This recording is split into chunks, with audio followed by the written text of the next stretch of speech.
So, you have yourself a lovely choice of these different coffees here, my friend. They should be on the inside of the headset. I'm just admiring them. Oh, okay. I think they What? Just testing the padding. For anyone who's just listening, you can just hear Annie going. Should do some ASMR. That sends shivers down people's spine. It actually does. It's almost like a popcorn machine now. Ooh. Are we recording now? Yeah. That's just your pacemaker, mate. Oh shit, that reminds me. Got to put a battery thing on it, otherwise I could run out. Doubtful, but. Battery. Lovely.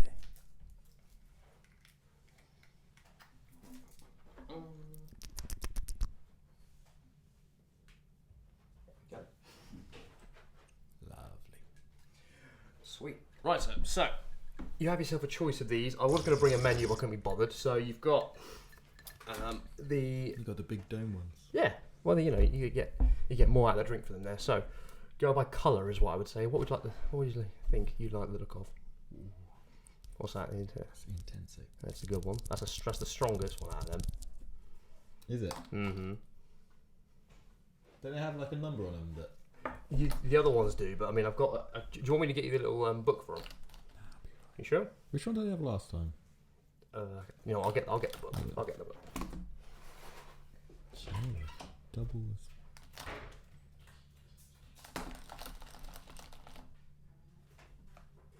Good question,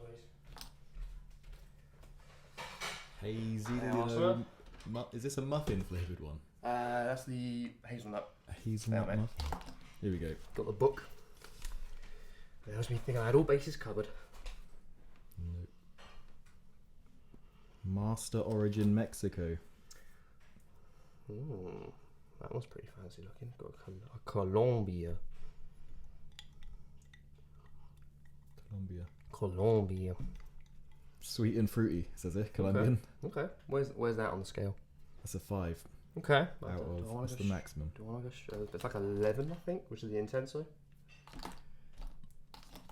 Oh, fuck. Yeah. That's a 9. That's the strongest one. Oh. But it goes up to 11. But I don't see one that's 11. It's the Spinal Tap of espresso drinks. I'll try Colombian. Yeah, mate. Right. So that's No. that's Colombian. So we want to go. Oh yeah. So RTDT. R2D2. I reckon we can get one in the shape of R2D2 or like the colour scheme. You could probably paint it, yeah. Yeah, probably. Alright, now we're waiting for you to do his thing, but it's all good. Did you guys actually go to Anderton's yesterday? Yeah. What's happening? Is it open again? It's open. You have to book an appointment, and they give you a time, and you get 1 hour. Okay. And when you book the appointment, you kind of have to leave some details of what you fancy doing. So there's some pedals that Josh wanted to try out. Yeah. And I needed some new strings, and I've got more instruments than cases right now. Okay. So I needed a new case. Yeah. So I left all that, and when we get there, it's they've basically the whole shop floor. They've removed everything off the wall, almost everything off the wall. Oh shit! You know when you go in and there's all those acoustics up on one side. Yeah. Gone, just wall. Fucking hell. And then when you go in a bit further, they've got all those guitars and those little island bits with guitars around those as well. Yeah. All gone. And they've like sectioned all the shop into demo areas. Yeah. And we went into it's a room normally for where all the bass guitars are. And you go in there and there's all 4 walls surrounded by bass guitars, empty except from a little amp in the corner, the little stuff that Josh wanted to try out, and 1 guitar that we could use for demo. Fucking hell. So it was a bit weird seeing such an empty shop, but if you wanted to try something, they fished it out and they had it for you. So it's all there. It's just as soon as you walk in, it's just like a warehouse kind of shit. Yeah. And it was good because I had everything ready for us, all the things, everything plugged in, little stools, wiped it down. The guy, I don't know which kind of guitar you wanted to try out, so I just guessed, and he guessed the guitar that Josh has, which is perfect. Damn, that's good. Well, something very similar. Anyway. Yeah.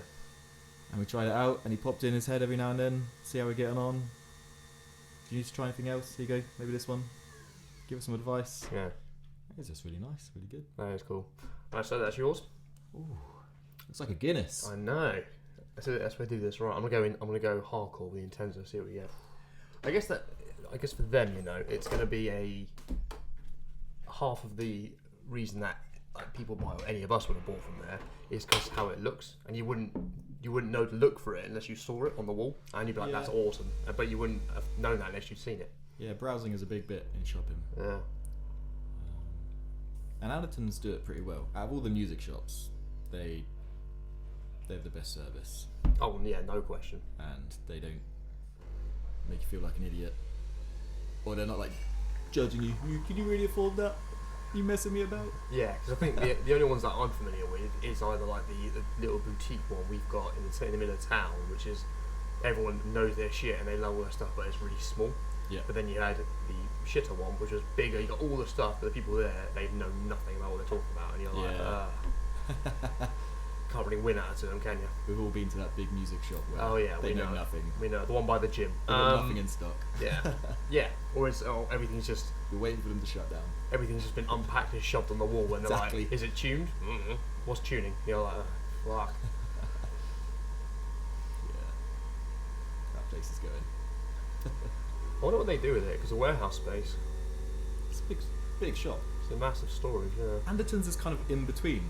There's only one of them. It's not a franchise. Yeah, that's what's awesome. It's that little local shop. Yeah. But it's huge. And it's like Narnia. It just keeps going. And they've got everything. Yeah. And yeah. And it's amazing the stories when you talk to people, or the people who work there, be like, oh, I've got this guy he flies in from Germany like twice a year just to come here, and he flies back the same day, and you're like, that's nuts. Dedication. It's cool though. Like, it's a good shop. It's not, I'm going to travel from Germany. Well, good. The thing is though, if you get to a point, if people are, earning enough money and they like something enough, they'll travel as far as they need to travel for it to get what they want, I suppose. So, yeah, it's quite cool. Right, cheers to you, sir. Cheers. We're gonna do this around the cables and everything. Beautiful. Dink. We could use that to sync up the audio and video. Or to the chink. Dink. Sync to the chink. There you go. Oh dear. What's the sound? It is the sound. Yeah. It is the sound.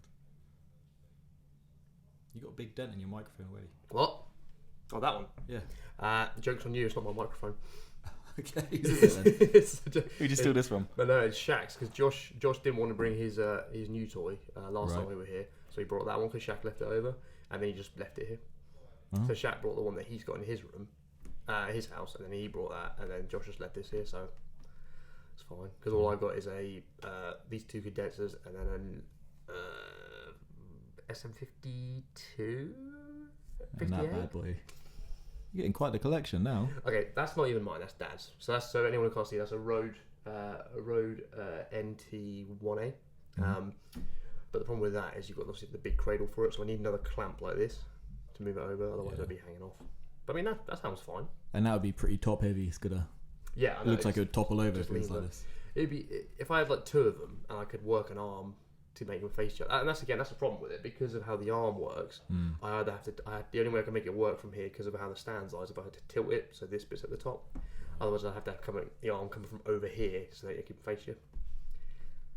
But I'll get there. It's all good. You need a proper studio one day.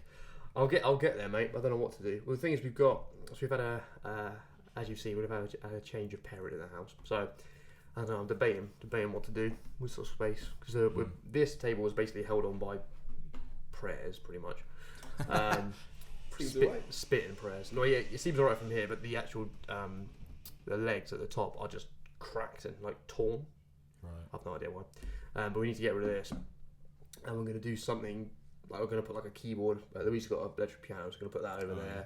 Dad's got like loads of bass, and he's got a big like Vox amp and shit, so we can put that somewhere. But we'll see what space we have, because I might have to get creative after this space is taken over, because this is going to go.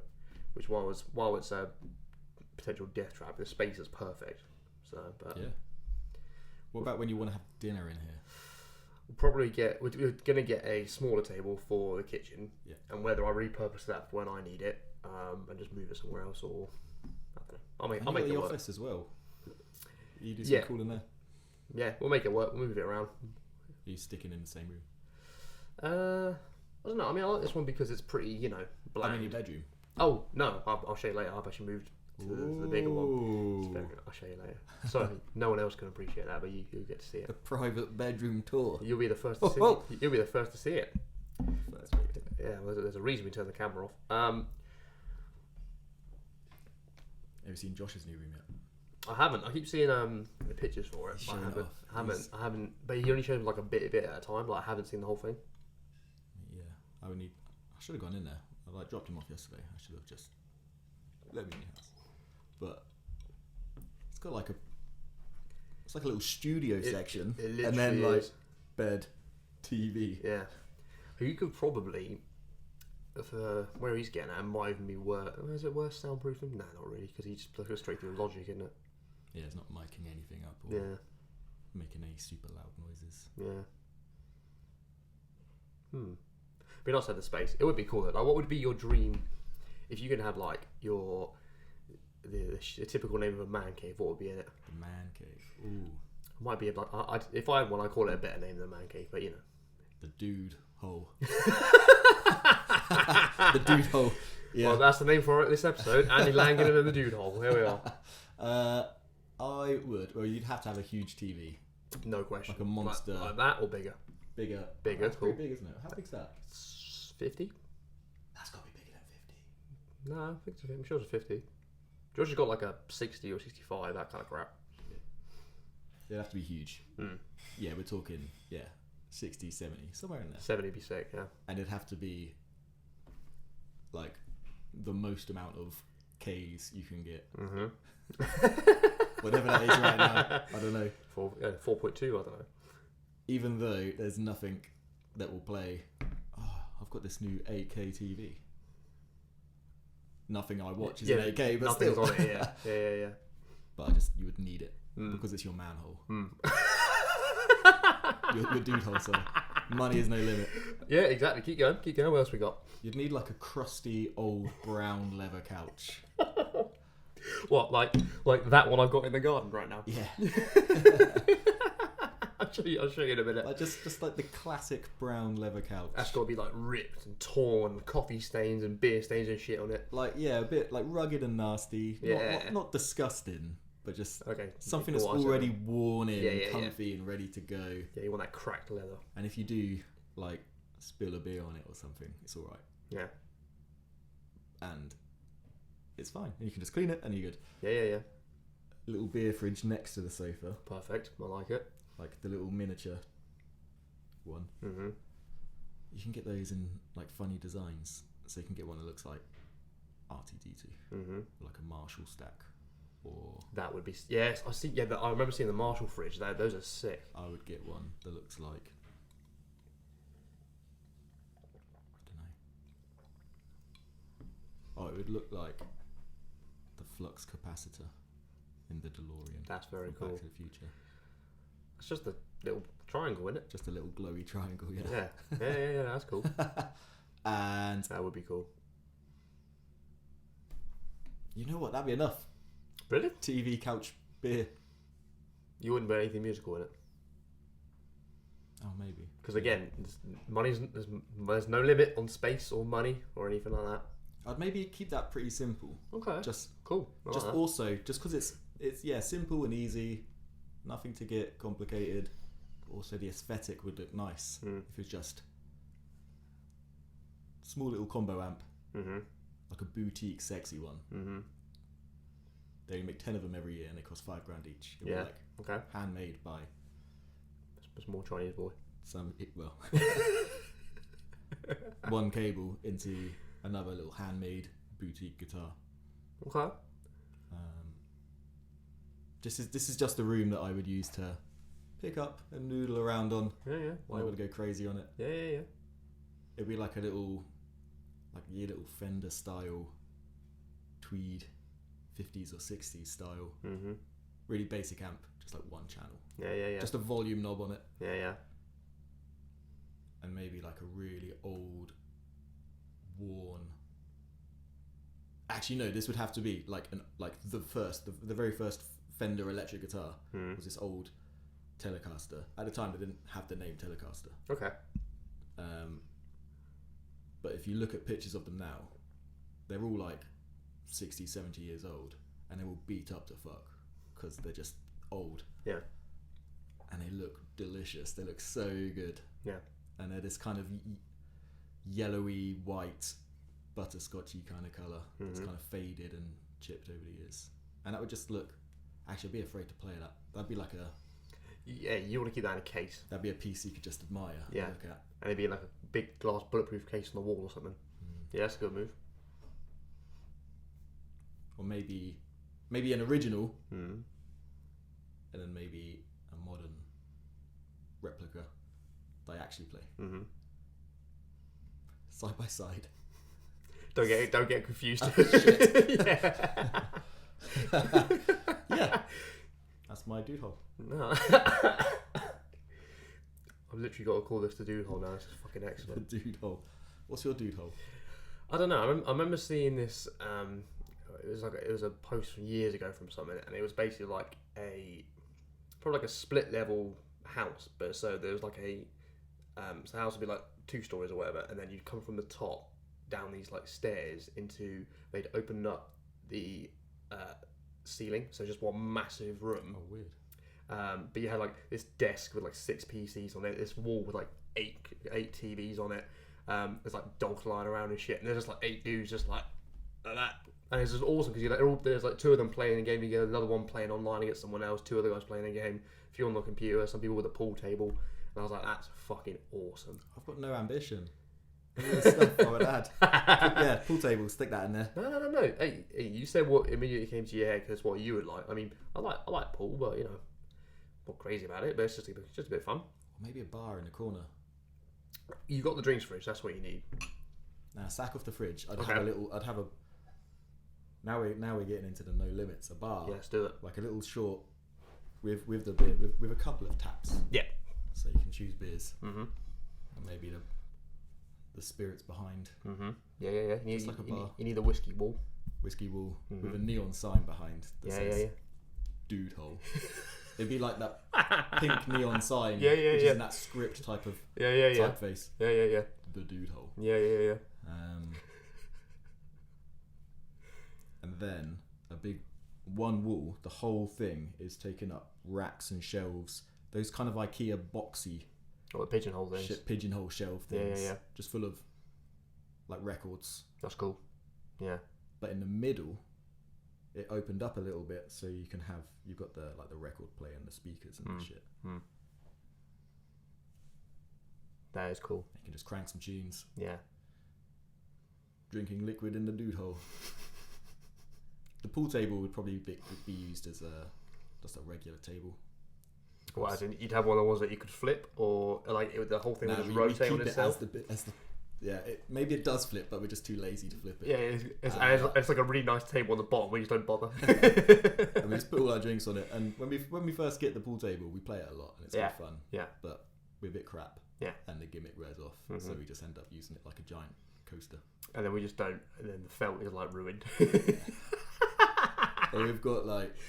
There's Papa John's crusts all over the place. The pizza boxes are all there. Empty boxes. We would need those industrial, the back of work in the service corridor, those big industrial bins. Yeah. You need like a landfill and then a recycling one. Just so you could just throw it. And it'd have a side hatch open so you could just throw shit in it. Yeah, exactly. Yeah, done. And then if we were being really fancy, it would actually... No, we wouldn't even do that. Sorry, we just have these 2 chutes in the wall, one on either side. One's landfill, one's recycling. We open it, drop the shit in, it slides off somewhere else and gets dealt with. Yeah, we don't do fancy. We don't do anything. No. Just hole in the wall. That's a good move, actually. I like that. And what sort of setting would this be in? Would this be kind of like a semi-industrial area? Like we would be at the back of Plug and Play or something, that kind of shit? Or... I know, this would be some kind of fancy terraced townhouse in the city, maybe in the basement. It's a good move. It's the stairs down into it. Yeah. Are those stairs where it's just the panel of the stair, just the step? Yeah. There's no edge. There's no rail. Yeah, that's good. It's just that's steps planks. Yeah. Stuck in the wood. Yeah. Stuck in the wall. Yeah. I like that. And we wouldn't have like, as you say, it's like plank. It's just, and there's like gaps in between it. Yeah. So if you get your foot stuck, it's your fucking fault, mate. You just keep going. Or you can hide underneath it and grab people's ankles. Yeah, and they shit themselves. Yeah. Maybe fall, maybe break a leg. Do we put glass on the side? No. Just no balances, nothing. We'll see how we go. If it's too dangerous, we'll think about it. No. It adds. It's like a trial you got to get to. If you can survive that, you're worthy of being in the manhole. Dude hole. Sorry, disrespectful. And all the vintage video games, all the vintage consoles. Yeah, the consoles for sure. Yeah, definitely. Like your old Nintendos and your PS1. Even definitely mate, Tony Hawk on PS1. What are you talking about? All 5 pixels. Yeah. On that huge TV. Oh mate, I love that. It was good. I can envision it as well. The townhouse is a great shout. Like it's big, and it would be an extended townhouse. So it'd be like instead of the typical 3, it'd be like 4 or 5, and then it'd be either side. But we would have invested massive soundproofing into either. So the whole thing's just a big sound box. Yeah. But I imagine that the basement, you've got like a little drive that comes down towards it, and there's not space for 3 cars. And then you can have like the whole wall at the front could just like rise up, but so it'd be a garage front to it, but you'd soundproof the garage door so you can get your sound out. So your dude hole in the garage. So the garage would be in the front. It would be in the front of it. So you could either, so if you had that's the road. What's the best way to do it? So yeah, say the road is here. The cars would park in like that. Yeah. And then this could rise up, and you could park the cars in, slide back down again, because it would go from floor to ceiling, and then you could soundproof it. So you could just have like the Mini, and then I've got a car now. So yeah, the Mini, and that just sat like with the big dent in the back. Yeah, exactly. Yeah, just sat like facing us. Could be in the dude hole, just in the dude cars hole. Right there. Exactly, just like sat man. Yeah. To be fair, your Mini's very pretty, so that will look good. It's all right. What's the story of the dent in the back of the car then? I don't actually know. So I got the car from my sister. So my sister's car, she's gone to uni in Nottingham a week ago. And she was like, okay, while I'm gone, you look after it. So I've just been insured on it. And she went to the beach 4 months ago or whatever. Parked up, went to the beach, came back, there's a big dent in the back of it. She was like, I have no idea what that is.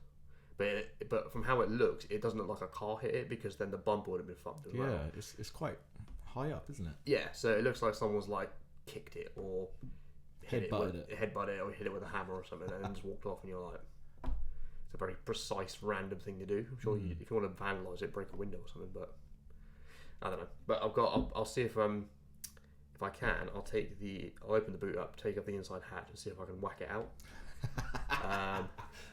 That's the Matt De La Harpe way. No, that's what I've been. That's what I spoke to a mate of mine who's a mechanic. He was like, yeah, try that first. I went, all right. I got a dent. Just punch it back in. Yeah, that's what he says. That's what he said. That wasn't my first. I can't wait to tell Josh that. That wasn't my. Yeah, he'll hear it. That wasn't my first idea. Oh, he's probably introduced us actually. You're listening to Harping On, episode 19 with Andrew Langdon. Andy, welcome. After we are 24 minutes in. Wow, it's pretty good. 24 minutes. Yeah, man. Shit. I'm sorry, you bored already? Okay. 24 minutes. Just time flies when you're having a good chat. Yeah, or when you're talking to me. Planning out the dude hole. Can you please have like a Vegas sign outside the house just saying welcome to the dude hole? They're like the arrow with the light bulbs around the edge. Yeah, welcome to the fabulous dude hole. I'm really disappointed because this will never happen. I'll never be able to have a basement dude hole. Of course you can. With of course you can, mate. My 5-story townhouse. No, it's not. Of course you can, mate. I mean, we might. Yeah, I think you've got the setting right to get the townhouse thing. Unless you just had it as a. You can either get like a house, sort of more like your area or more this area, and then have build like an annex in the garden or something. And then you could do that. Because I've seen, True. I don't know why I'm getting this, because I haven't been looking at or talking about it at all. But I've been getting loads of suggestions for like garden cabins. And I'm like, what? Yeah, so on my phone, on my laptop, it's always just like this top-rated garden cabin for all my adverts, and I'm like, I've never even thought about that. But I went, all right, fine. So I looked at it, and yeah, they look, they're like 10 grand, but they look awesome, and you get a lot of space for it as well. You gonna get a? No, I'm not getting it. Adverts are weird, aren't they? Yeah. The way they work. Yeah, I mean, I get it if they were like, oh, here, buy this new games, buy this new console, or gym stuff. Yeah, I get espresso every day, so I'm like, yeah, that makes sense. But like a cabin, I'm like, what the fuck is it? What? There's something on your phone. It was an update like a year ago that stops websites from tracking you. Yes. You know when you Google something, yeah, or you're on a website, you're on an online store, you're on the Anderton's website, and you're looking up something, and then 2 days later, you're on a completely unrelated website, you're reading the news, and an advert comes up, and it's a little banner advert of Anderton's, of that thing you were looking at. Just, what is that? Yeah. But your phone now should stop that from happening. But the spaces where those adverts should be, they have to show you something. Someone's paid for that advert space, and so they might just pick a random advert. Oh, okay. So they changed it. So you're not getting targeted, but you're getting just random shit. Yeah, there's no way that you're going to stop adverts, but at least you have your privacy. I'm actually kind of upset. I quite like the targeted ones, just because it no. I want to buy something. Yeah, I don't know. Yeah, that's my theory anyway. I don't know if that's totally true. Well, because when I got that, I obviously got 14 on it. I fucking moved the. That's fine. I got 14 on it. Because was that part of it as well? Or was that 13 last year? I think I was 13. It might have even been 12 actually. I don't know, but it was a long time ago. Okay, fair enough. I haven't got 14 on my phone yet. Deliberately, I never do the updates. What, deliberately? Yeah. How come? Just because every first version of the update got you. is just a bit cack. Yeah. It doesn't matter. Like, I'm sure there's loads of people working really hard on testing it and making it right and doing all their very best to get the best version of that update. It's not until it's out for everyone to use that you can kind of sense all the problems and get it all fixed. So I will do it eventually, but right now I'll hold off. Fair enough. There was a really big famous problem a couple of years back with an update. It might have been 10, where basically bricked your phone. Not everyone, but some people, their phone just got stuck doing this update. The only way to fix it was to like completely wipe it, and oh shit! And it was a big headache. Yeah. And yeah. So that wasn't me though. That's never me.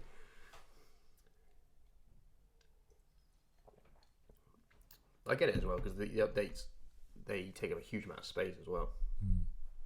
Sometimes. I wonder because when did 14 come out? 'Cause I remember seeing that in July for the beta stuff. Or not that long, that. like a week back. Did it? Like a week, maybe 2 weeks. But it's pretty new. Okay, it's almost brand new. Again. It's cool. I do like it, to be fair, because they've kind of combined. So I did Apple, then Samsung, and then back to Apple. They kind of combine the customizability of, which is now a word, of the Samsung stuff, and then with the iOS. So just put it together. I thought it was quite cool. There's some people who you can customize. There's a way. It's not easy. It's not obvious, and it doesn't take 2 seconds to do it. You can kind of finagle your way to do it. You can customize the icons as well. Oh yeah. And people have been customizing their icons and making their own little widgety things and having their wallpaper changed, and you can basically make your phone look however you want it to look. And I've seen people online make like the Windows 98 on their iPhone. Oh, I have seen that. Yeah. There's this in the Animal Crossing game, you get like a little mobile phone thing, and people replicating that. But it takes so long to do, just to be like, cool. The icon's like a little blue raccoon now. Yeah. Well, it's all. That's the thing with a lot of tech. It's just fun. It's just playing around. Like, it doesn't serve any purpose besides getting like a high resolution camera, faster processor or whatever. It doesn't change anything. It's just the aesthetics, but anything else. Yeah, I used to be big into, this is new, it's cool, it's got all these new features. And I think I've been around that kind of thing for so long now that the appeal of new stuff isn't as appealing anymore. When there is a brand new, huge, great feature, it's still great and I still like it, but maybe I'm just I don't know, take it for granted now, because I'm sure it's really cool to some people, and there's some people, right, they don't have a smartphone or they don't use the internet every single day, and so imagine starting off today getting a smartphone and being like, what the fuck, what does this all do? There's so much stuff it does. I got that track and trace app this morning. Yeah, started today. Do you want to have a look? Go on. Doesn't do much yet because you haven't been anywhere yet. Says here, my postcode area, the risk is medium, which means what? How the hell would they know the risk is medium? I don't know. That's what I first thought when I saw that, but then they're not going to tell anyone the risk is low anywhere, right? Correct. Yeah, that makes sense. Yeah, why would? Because if someone picks up their phone and says, "Oh yeah, low risk, low sweet, risk. Let's go outside. Let's meet up with all my mates. Exactly, let's look at everyone's faces." Yeah. I think it just says medium as their way of saying, "Be cool, be good, be chill." Your local authority or neighbouring local authority has high or rising levels of infection. Please follow national guidance. That's probably something to just show to everyone. What the fuck? And has high or rising. Yeah. Rising could be from 0 to low, or it could be from low to medium. Exactly. What the fuck? Rising could be, we've had 2 people get it today. Yeah, which is more than we had before. Yeah. Yeah. Fucking Christ. And you know that little check-in thing where you scan the QR codes at the bar or something? It's got that built in. Oh, so you just scan the code and it knows where you've been. You don't have to fill anything else out. Right. If you have any test results, stick that in. And then it's active and it's scanning. Look. So if I caught it or anyone else caught it and our phones were close enough for it to notice, it's all anonymous. You don't get your data shared with anyone. You don't see specifics, but it would come up. You've been close to someone who has had the virus, who's tested positive. Are you feeling all right? What are your symptoms? Maybe you should go think about testing. Pretty weird. Why'd you get it? Just to see what's like. Okay. See what it's all about. Okay. And there's a big load of thing about privacy and what NHS are going to be doing with your results and stuff. I'm like, yeah, whatever. Fine. It's an age. It's becoming an age-old argument where it's just like, oh, they're going to take your data and be like, dude, you sign up for Facebook, they got everything. It's like, yeah, and no one cares. If you've bought a smartphone, you've pretty much accepted the fact that people know stuff about you, whether you want them to or not, whether you like it or not. Yep. You bought a phone, you switched it on. Yep. That's it. Yep. Too late. Yeah, they know where you've been, they know what you talk, they know what porn you like, so yeah. I'm looking at you, Andy, yeah. There was this I won't talk about it too much because it's you don't have to name names if you don't want to. I won't name names. No, just make up names, that's fine. But there was someone I used to work with in their new place of work, for reasons that I don't really want to get into. Cool. He called in a bomb scare. Oh, like a hoax bomb. Shit. I might have told you this story before. I'm familiar. Basically, he didn't want to go to work. Yeah. That's almost genius. I'll call up and say there's a bomb scare and everyone will have to go in. That's almost fucking genius. He called from his own mobile phone. Fuck. And they tracked him down, like within a couple of hours, basically. Jesus. I think initially it was pretty obvious. It was a bit of a hoax because the location didn't chuck everyone out or call in a bomb scare. They probably handed over the right information and the right people were doing their investigations. Yeah. He called in like 2 or 3 times with this bomb scare throughout the day. It got to like 3. Well, he kept calling it. Yeah. He did it first like in the car park, then inside, then... Oh, that's quality. I think he did it while he was at work, like sat in the bathroom on his break. What? Yeah, I know. And this is like 3 or 4 p.m. was the last call he made. It's like, you've made it through the day now. You might as well finish your last hour or two of your shift. So he did it because he didn't want to go to work, but he was doing it while he was at work. Yeah. Fucking Christ. And he was still doing it basically at the end of his shift. That's incredible. Yeah. Police came in, and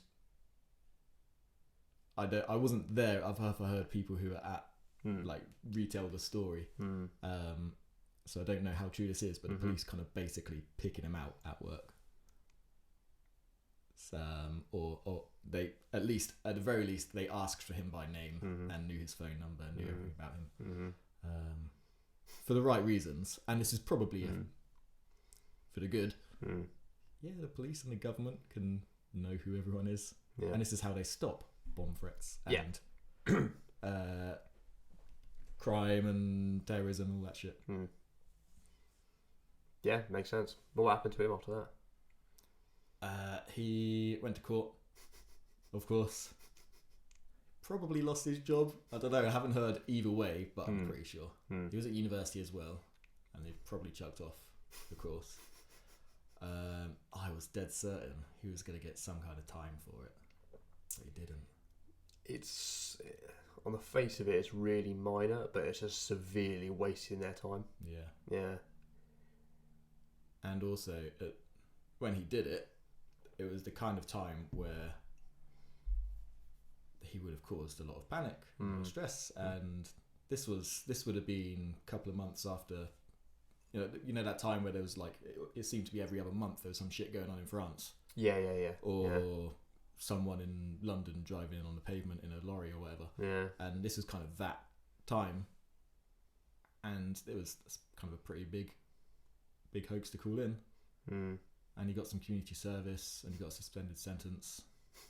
Okay, yeah, fair play. Yeah.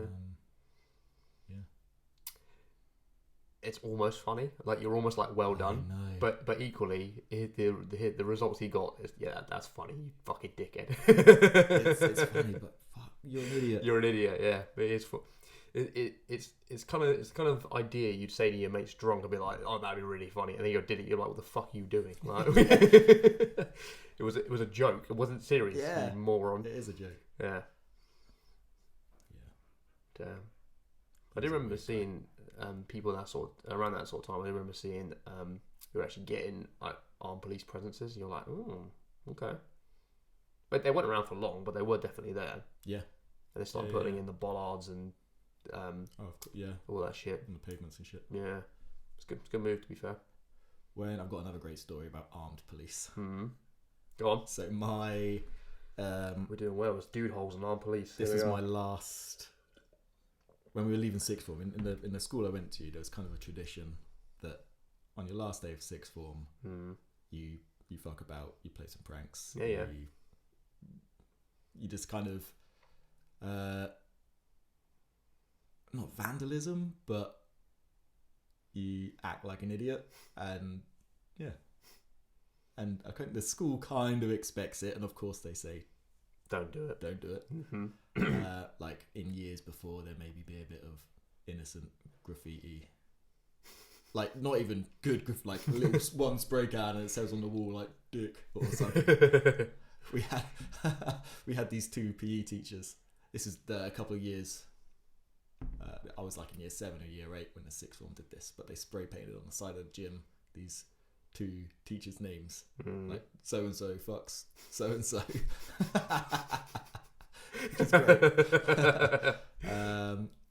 That kind of thing. Another year, they got all the bins around the school. Yeah, so I don't know how they did this. They put them on the roof of the school. That's pretty good. That's good. That was a good one. That's a very good one. No one really got hurt. It's a bit annoying. Also, like, how the hell did you do that? We can laugh about it now. Yeah. That was a good one. My year, I wasn't involved. So some people went in during the middle of the night and did a bit of graffiti and spray paint around. And there was some of the caretakers, some of the grounds guys. I think they were still there at the time, or they lived nearby, and we had these. The caretakers anyway, the grounds guys. They had like these quad bikes, and they would use them to like pull the bins around or get to like, we need to go to the other side of this field to do this job. I don't know how they had them, but we had like 2 quad bikes at school, and they would just rag them around everywhere, and they would chase. So they chased all the guys doing graffiti and fucking the place up. They chased them through the fields on their quad bikes. That's awesome. Pretty great. That's awesome. I like that. The big one, some dude. He, after sixth form, he was like setting up his own business. He was like a tree surgeon or gardening kind of stuff. And so he had a big van and he had a chainsaw. Fuck. And he came in middle of the night with his chainsaw. There's this huge tree like in the middle of the car park. I'm going to cut this tree down. What the fuck? Of course, some guy running around in the middle of the night with a chainsaw. Someone's going to call the police. Yeah, no shit. So a big van of armed police turn up. Oh no. Yeah. Oh mate. There's a reason they don't use chainsaws at night. There's a guy, he's wearing a hoodie and a mask, so we don't know who he is. He's got his chainsaw, he's cutting trees down. And I come into, I don't know any of what's gone on. Yeah. I come into my last day of school, my last day of sixth form, and there's this tree just laying. It's a massive tree, just laying just in the middle of the car park. Like, what's going on here? And we normally have, we don't really have lessons, but we've still got our, like the little schedule that we go to, and we go to lessons and we just chill with the teachers or fuck about, what the last day of school's like. But our first period, a assembly is called just for sixth form, and we all sit in there, and the guy, like the head, or the deputy head or something, just stands up and says, whoever came in, all you dudes, you're just a bunch of morons. Look what's happened. The tree guys ruined it for you all. Get out. And we were in school for like 45 minutes on our last day of sixth form. Came in, sat down, got told you to fuck off. Fuck off. I like that, that's good. And there's this other tradition at the sixth form on the last day, on the high street. It's like this little village feel. Yeah. This high street. Yeah. With so many pubs. And you'd hit. There's one right outside, and there's maybe 4 or 5 other pubs just down the high street, and then you go over the bridge over that motorway to where IKEA's there now. Oh yeah. But it was just it was like there's a home base and a bowling alley and Dunelm Mill. And Sainsbury's and like a big bus stop. And so and McDonald's. Yeah. And you'd head all down there. You'd hit every bar. Yeah. There's a bar in the bowling alley. You'd maybe get some chips at McDonald's. Get on the bus, take you into town. And that was like the bar crawl was the the custom. So we think, let's just start early. So we did. Well, like 10 in the morning. So we did. Yeah. I think we didn't start straight away. But yeah, we kind of started the bar crawl early. I actually had a job in that bowling alley at the time. And so I was starting work at maybe 6 or 7. Oh, I was like, shit. I won't be able to do the whole bar crawl, and I'll probably miss when I go into town. Yeah. So I was like, cool. We're starting early, so I'll be able to get a whole session in. So we did that, and then when we got to the bowling alley, I started work. So some guys head off to the bar, I head off to do my job. And it's weird serving your mates. I can imagine. And especially when you've had a fair couple of drinks too. Yeah. So that was my last day of sixth form. It was great. I like it. He did you a favour. There was armed police. There was a bar crawl. There was a tree. Like now, it's funny. Yeah. Yeah. The guy came in with a chainsaw and jumped at me. Oh. I don't know. No. Chopped the tree down. But yeah, now it's funny. At the time, you're almost shitting yourself. Yeah, and he was in so much trouble. Yeah, no shit. What happened to him? and he, in one of the bars, he kind of stood up and was like, took responsibility. He's like, guys, I'm so sorry. You're like, why are you sorry? I fucked up the day for everyone. And we're like, yeah, cool, no worries. Yeah, you're not going to complain. You're like, we're in a pub already, mate. Yeah, good sport, you took it. Yeah. He had a mate that kind of helped him out. Yeah. And he was like, oh yeah, I'm sorry too. I went, shut up. We could tell that he was just like... He just wanted to be involved. Yeah. Yeah. That's pretty funny. Yeah, we didn't... For us, we didn't have anything like that for like a leaving tradition or anything. We were...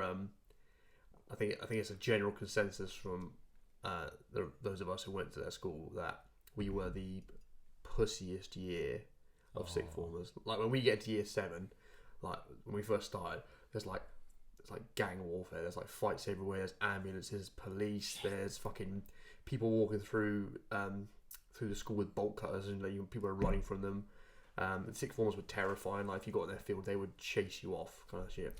And it's like when we get sixth form, like people walk on the field, we're like, "Can you get off, please? Sorry." And you're just like, yeah. But yeah, we didn't really have anything because I think we were just real wimps, or just really chill. But it didn't help that we had a pub down there, like 5-minute walk from our school. Like, they didn't give a shit how old you were; they just serve you anyway. So we've been drinking there all year, so they didn't care. Nice. So we did like, whoever had like the first 2 lessons and the rest of the day off, they're like, right, let's go to the pub. So we go to the pub, you get like burger, a couple of pints, and you go home. You're just like, there's always that pub that just doesn't check ID or doesn't give a shit. Yeah, funnily enough, they're not open anymore. Yeah, shortly, I think like 2 years after we left, they shut, and you're like, funny how that works. Why? Do you know why? No, I have no idea. No idea. It wasn't. To be fair to it wasn't exactly a good crowd. Like in peak hours, like it'd be fine during the day, and they did a very, very good food. But yeah, in the evening, you're like, you don't want to go there. Attracted a rowdy crowd. Yeah, it wasn't good. Well, Face Bar was good for underage getting in. Face Bar. Did you ever go during the era of the stabbings around Face Bar? Because there was a big time when it was shut down because there was like multiple stabbings. I do remember it being shut for a while. Yeah, but no. Because when it opened up again and we started playing there or just going there, we were like, this place is great. And you're like, what the hell was the problem? Yeah, it's way better. Yeah, and everyone was really chill and just like, what the hell was going on beforehand? It is way better. When I went, it must have been ages ago. Because they let people in. Like the limit, the entry was 16 rather than 18.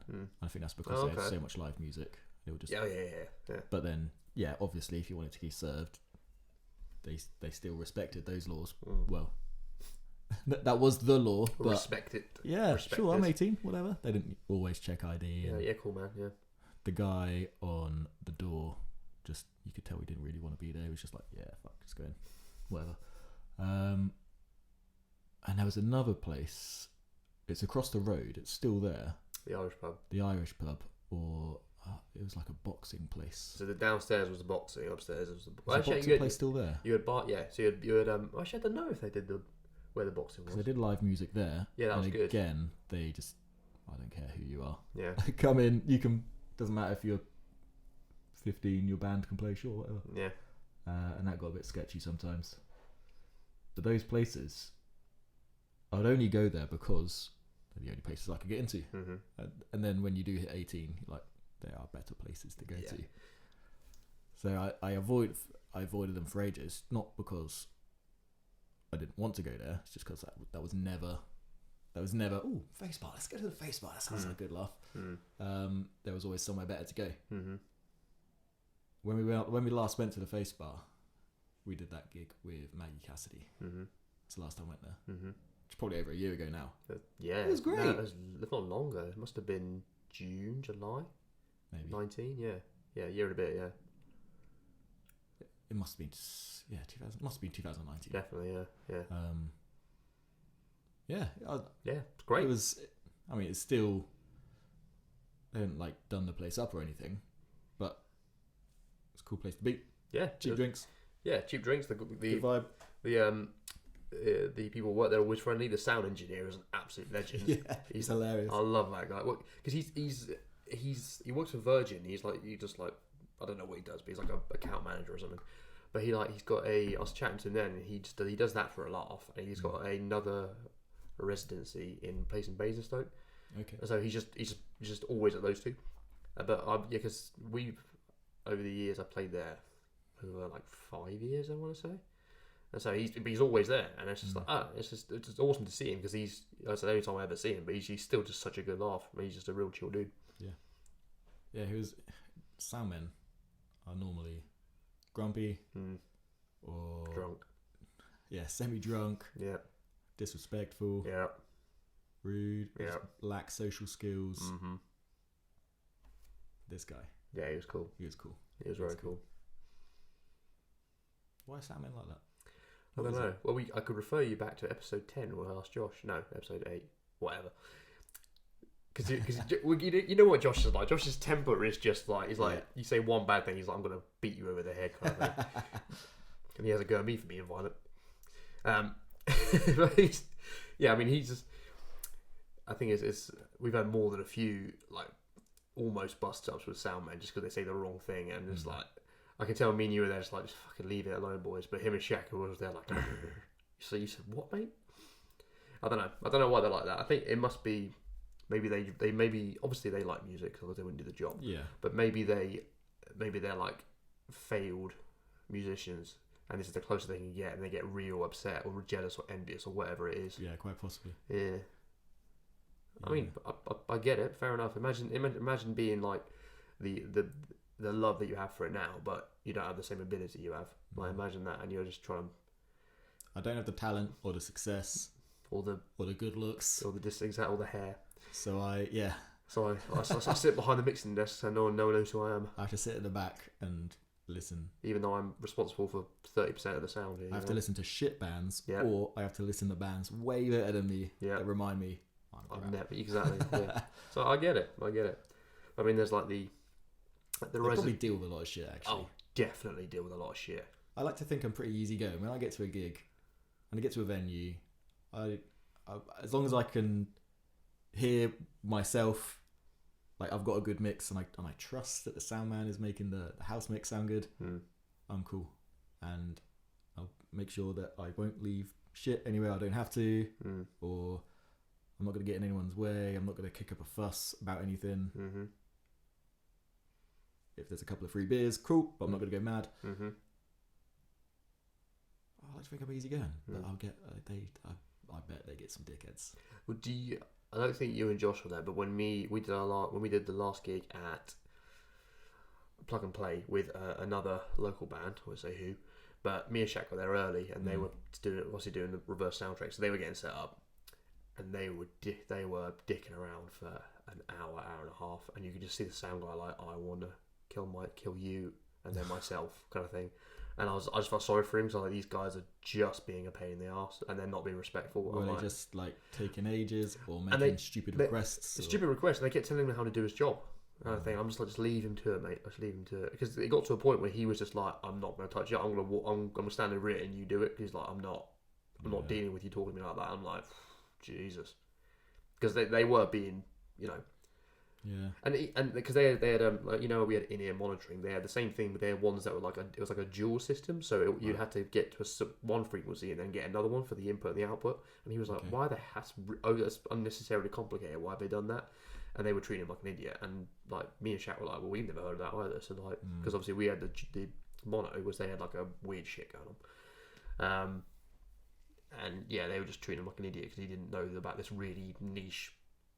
Overly complicated way of doing stuff, and he was like, nah. Had they bought maybe this like pro level, sort of shit, but then you're playing in front of 50 people. Yeah.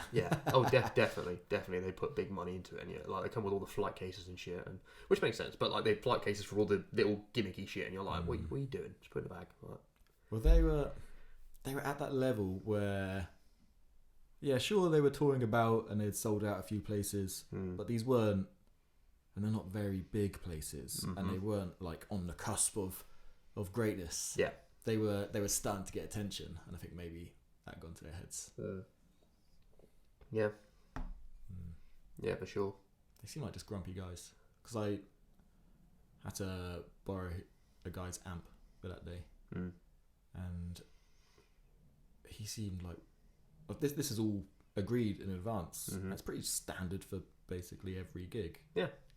For that size gig, you're gonna have to borrow and lend some gear. We've all done it. I've done it.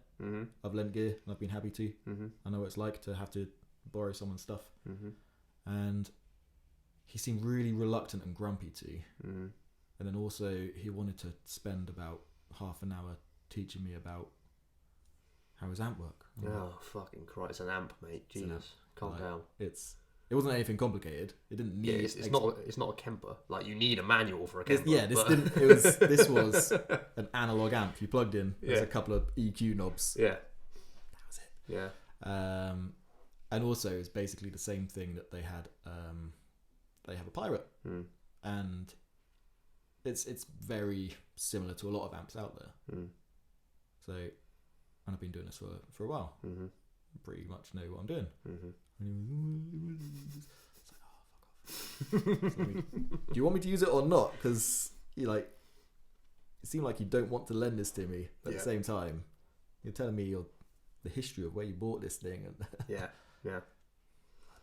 I think it's just like how you approach it, because I'm the exact same as you. Like, I've had people like, can I borrow your snare? Can I borrow a clutch? Can I borrow cymbals? And like, if it's how people ask for it. If they're like really friendly and be like, oh man, I'm such an idiot, I forgot this. Can I borrow that? Is that okay? You're like, yeah, cool man, it's fine. And if they ask you in a polite, friendly way, you know they're gonna look after it. Yeah. Whereas if they're a grumpy cunt, you're like, you don't care about this. It's just because you haven't got something. You're like, no, I don't want to send it to you. Kind of thing. Yeah, as long as you don't fuck it up, I'm happy. Yeah. This is stuff that you chuck in the back of a car or a van or something, and then chuck on stage, and it might get bashed about. You might get a drink spilled here and there. So you can't be too precious about this stuff. No, it's got to get used, and you get to slam on it when you're playing. Yeah, of course. So you can't be too precious about it, but it doesn't mean you can fuck up my stuff. No. So I expect there's going to be the odd. There's going to be the normal wear and tear, the normal use. That's fine, but don't fuck up my shit. Well, we'll be happy. We'll get on. Because what's the something dark place we played at? After Dark. After Dark. The guys before us, not Maggie, the other one, just the two people. Oh yeah, and Nancy Boys. Yeah, them. Yeah. The drummer was so safe. He was shout out. Yeah. The drummer was such a sick guy, because he was like, he did his set. I was like, oh, that sounds great, mate. Really, that was awesome and stuff. And he was like, oh, I've got a new like rock crash from Zildjian. I'll leave it on stage if you want to try it. And I was like, yeah, cool, man. If you want to leave it, he was like, yeah, have a go, see what you think. I was like, I was just real nice that you didn't need to do that. I was like, that's just a really nice move, just to leave like a brand new symbol on me for the try. I was like, thanks, man. Because I might be imagining this, but did you play with him at some point, or am I just imagining a connection there? No, I went to John, the guitarist, the singer that thing. I went to uni with him. That's it. That's my best mate. Oh, I was Pullen. Of course. Yeah. Got you. Shout out to John. We chilled at his flat in Brighton. His flat is sick. John, your flat's sick, mate. So that's how I know him, and I've met. Yes, of course. Yeah. It's on the tip of my tongue.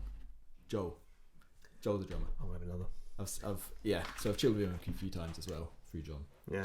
And he's a safe guy. That was a lot of fun. He's like, they've been on and off as a band for ages. Yeah.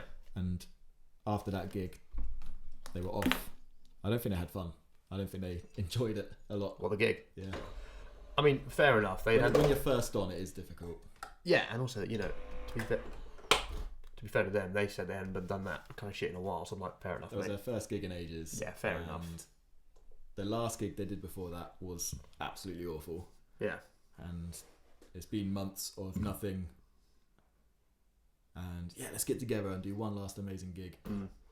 You're on first in a town that's never heard of you. Yeah. It's pretty tough. Yeah, that is rough. I mean, fair fucking play for going up and doing it. I'm like, that's awesome. Fair play. That's ballsy as shit to keep just go and do it anyway.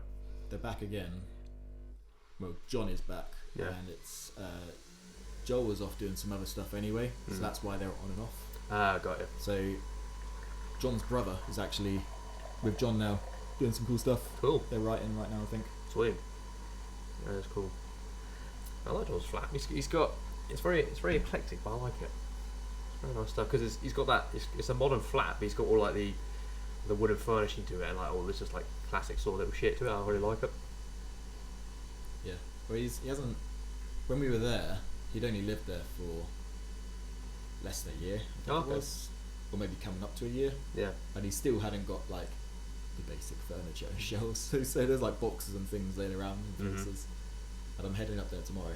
Oh, nice. Down there tomorrow. Sweet. So maybe it's done the place up a bit. Oh, say hi to him for me. Yeah, that was good fun. That was cool actually. When it's what we do because we were waiting for the other two had gone somewhere, and then the three of us were just chilling by the beach for a bit. What have we done? Yeah. So for people who don't know, which is everyone, we were in Brighton May last year. Yeah, we're playing Great Escape Festival. So we played the first day and then we just hung out for the day after that. Yeah. And we were just chilling down by the beach for quite a lot of it. It was cool. I reckon Josh and Shaq were. Nice. They were there's that Fender Lounge. Yeah. And they went there like 3 times or something. I think they were just back and forth. Yeah. yeah, sounds about right. So me and John were just checking out bands. Yeah. And I think you got like, I'll meet up with you and John because I didn't know what was going on. Yeah, that's right because you stayed over there the Friday night. Yeah. And so we saw some bands in the evening after we played. And I felt so nasty that evening. I think because we had an early start. I'd started drinking early. Yeah. So at about 9 or 10 o'clock, I was starting to crash. And there's so many good bands playing, and I was just like sat at the back. They were like this. I know it was rap. Cool. But they had a whole band. That's cool. And it was so good. They had like the proper, like a guitarist and a bass and a drummer. They had a guy on the keys, and he was rad. And it was kind of a full band of people who really knew what they were doing, really knew their instruments. Yeah. And these 2 guys rapping. I forgot what they were called, but they were great. Yeah. And it was weird because on one of their stories a couple of days later, they're actually playing the Turtle. Oh, that's mad. Yeah. That's cool. But anyway, they were great. But I just couldn't appreciate it enough because I was just like, I'm dying. Like, I had a huge headache and I felt a bit sick. And you were just like crying in the back. It was like, imagine a hangover starting before you'd gone to sleep.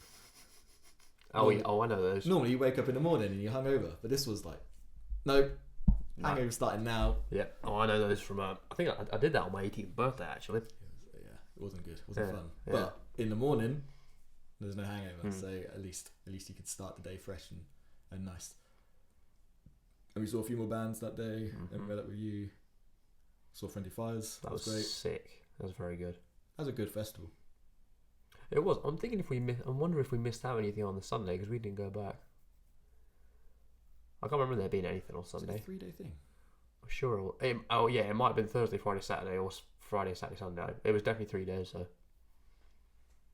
Like Well, were we playing on Saturday? We played on Friday. We played on Friday. Yeah. Because it was the same thing as South City, 3 days. Maybe we skipped a day. Yeah, forever. To be fair, I think we were all just shattered. We couldn't go back because we were like this. We were just fucked from 2 days to that. Because it wasn't like we were doing a lot. It was just a really long day. Yeah. Like really long. Like we left here at like 9 on the. And the festival isn't like staged in a field. It's the city. Yeah, it's the whole city. Yeah. Go all over the place. Yeah. So you're queuing, you're climbing, you're walking, and going back to because we went to and from the Spotify thing a couple of times, and that's up that massive fucking hill. Yeah. I like that Spotify thing. That was sick, and they didn't give a shit if you'd come there and back. They still give you the exact same amount of stuff. So what? For the listeners, what Spotify? This is a Great Escape Festival in Brighton, 2019. What Spotify had done, because they were representing quite a few of the bands there, they had they'd rented this huge Airbnb at the top of the hill in Brighton, and they basically just like, if you can prove you are a band playing throughout the festival, you got this access to, you got like a goodie bag full of really cool stuff. You got You got like a buffet. You got whatever drinks you wanted. You could get a massage. You can get a haircut. There was a photo booth. They just treated you awesome. It was sick. It was really good. There was times when I was there that I thought I didn't belong here. As soon as I walked in, I was like, I'm not good enough to be here, kind of thing. Like, I've got this wristband that says artist on it, but I play the Purple Turtle. Hey, you leave Turtle 50, 60 people. You leave Turtle alone. Turtle was a banging sound. And all of a sudden, I'm invited to Spotify Lounge. We can chill. And there was a guy who was in a band I'd seen the night before was there. I was like, fuck. What's up, fella? Yeah. Or in the Fender Lounge where, like, yeah, cool. You're an artist now. Here's artist pricing on the bass. On the next bass that you buy. Like that, Mikey. That was because I think it worked out really well because I started talking to him because I didn't have a clue about anything and I didn't care. Whereas like they're like, oh my god, it's so cool. I was just like, hey, what's up, man? What you do? Hey, what's going on? That's probably a good approach. I was just chatting to him and he was like, oh, okay, cool. Because otherwise, like, if Shaq's life, he like meets someone who he thinks is famous. He's there like, well, yeah, all right. Speaking 100 miles an hour. Yeah. But yeah, no, that was cool because obviously, yeah, if you guys managed to benefit from it, great. Yeah, 9th, 10th, 11th. Yes. What days did we miss out? Well, the Amazons played that year. Did they? Yeah. What day did they play? I don't know. It's because so many people play. It's not easy to find like your lineup poster. Yeah, the Reading lineup poster. It's still a lot of people, but it's pretty standard. This is just like. Oh Jesus, that's insane. There's us. There we are. Are you there? Yeah. That's banging. That's actually sick. Has it got a number of how many bands played there? So for anyone who doesn't know, it's not a typical festival like you said, Andy, whereas Reading Festival was a big area. It's little bars, little venues, little pop-up shit all over Brighton. So you've got, it's like, are you listening or Sound City? Are you listening in Reading, Sound City for Liverpool? So you'd have, how many venues do you reckon? 50?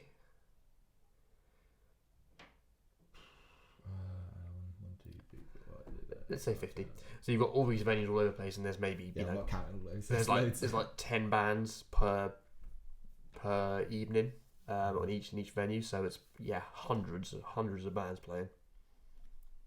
It's very very cool idea. Very good. And because you got the because they put up a couple of tents, a couple of stages, a couple of tents. You got the O2 tent is where we played, where we saw Friendly Fire. Sorry. Oh yeah, they had that. The bit on the beach, which is probably the most festival-y-ish. Not O2, fucking, what am I saying? It's the Radio X tent. I'm talking. Yeah, that was it. Yeah. They had 2 bigger outdoor stages. Yeah. That little. We saw Valera's there. It was like. Oh, it was like a pop. It was a van that. It was like a burger van. Yeah, it folded up. It was a stage. With a stage in it. It was cool. That was really cool. That was like the most festival-y bit. Yeah. And then all the venues in Brighton. There's like big ones like Concord and the Dome and all that stuff, and as well as all the little bars where you could 20-30 minute sets of people going around and around.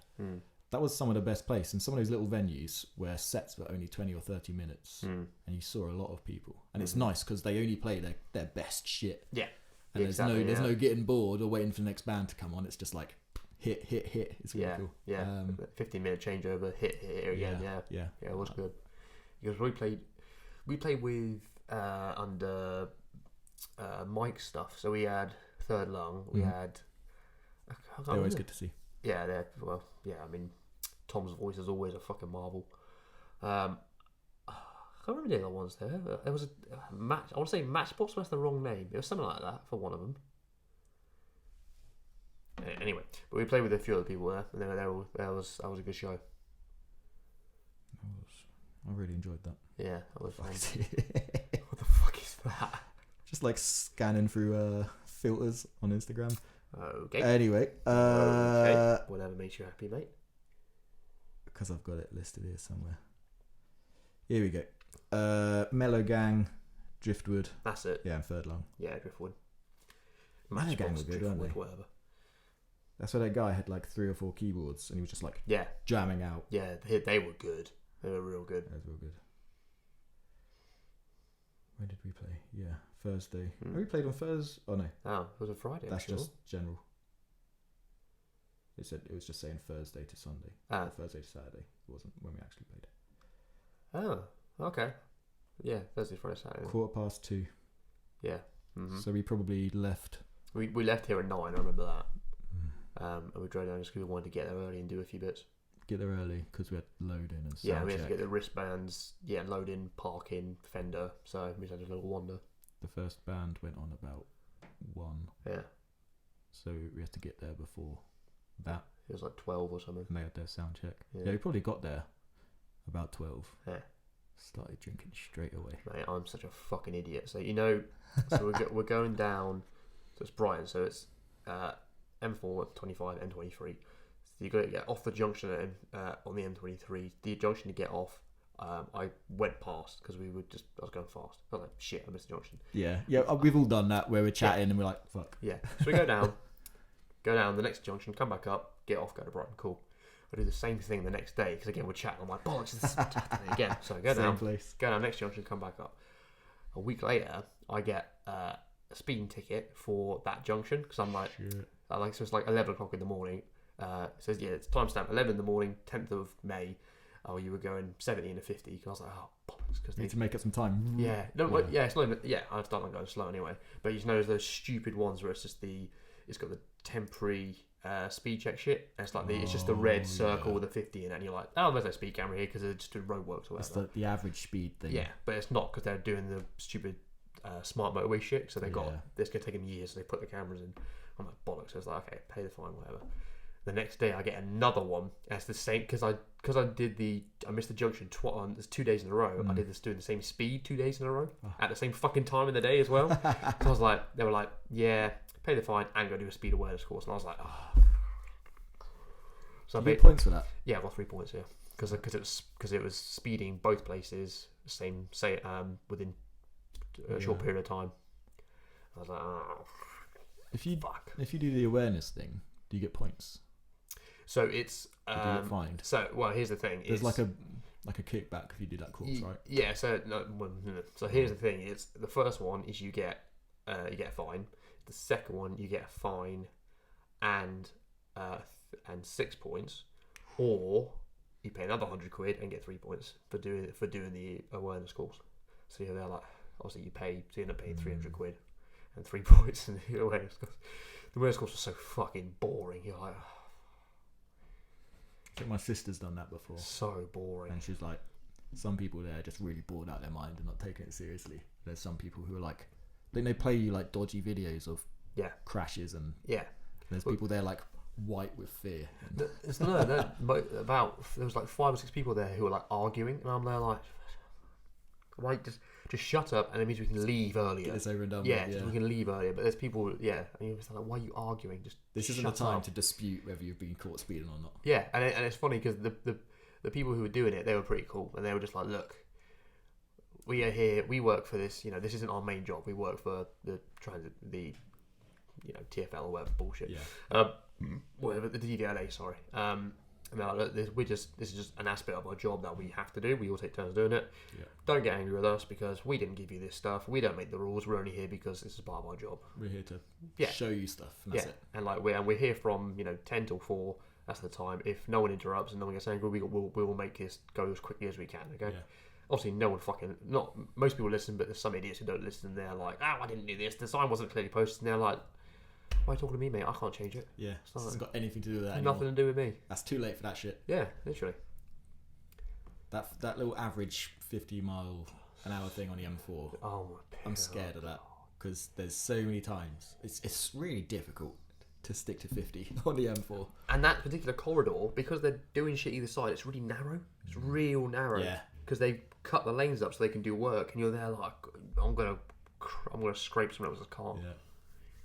And when you're overtaken, it's like sketchy. Well, because it's 50 miles an hour, there's someone in the lane doing like fucking 35. Yeah. Oh god. I have to overtake you because I'm not sticking here. I'm not being on the M4 doing stuck behind you doing 35. It feels like you're walking when you're doing that, and you're just like trying to squeeze people, and it's really difficult to stick under 50. And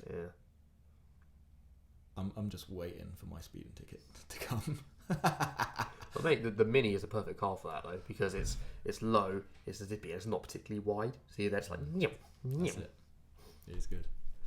Yeah, that's a banging car. I do miss driving a Mini. It is good. So what have you done now? You still like you're like second driver, or your folks just like giving it to you? Yeah, second driver really. Okay, fair enough. Yeah, fine. Which is works for me. Yeah.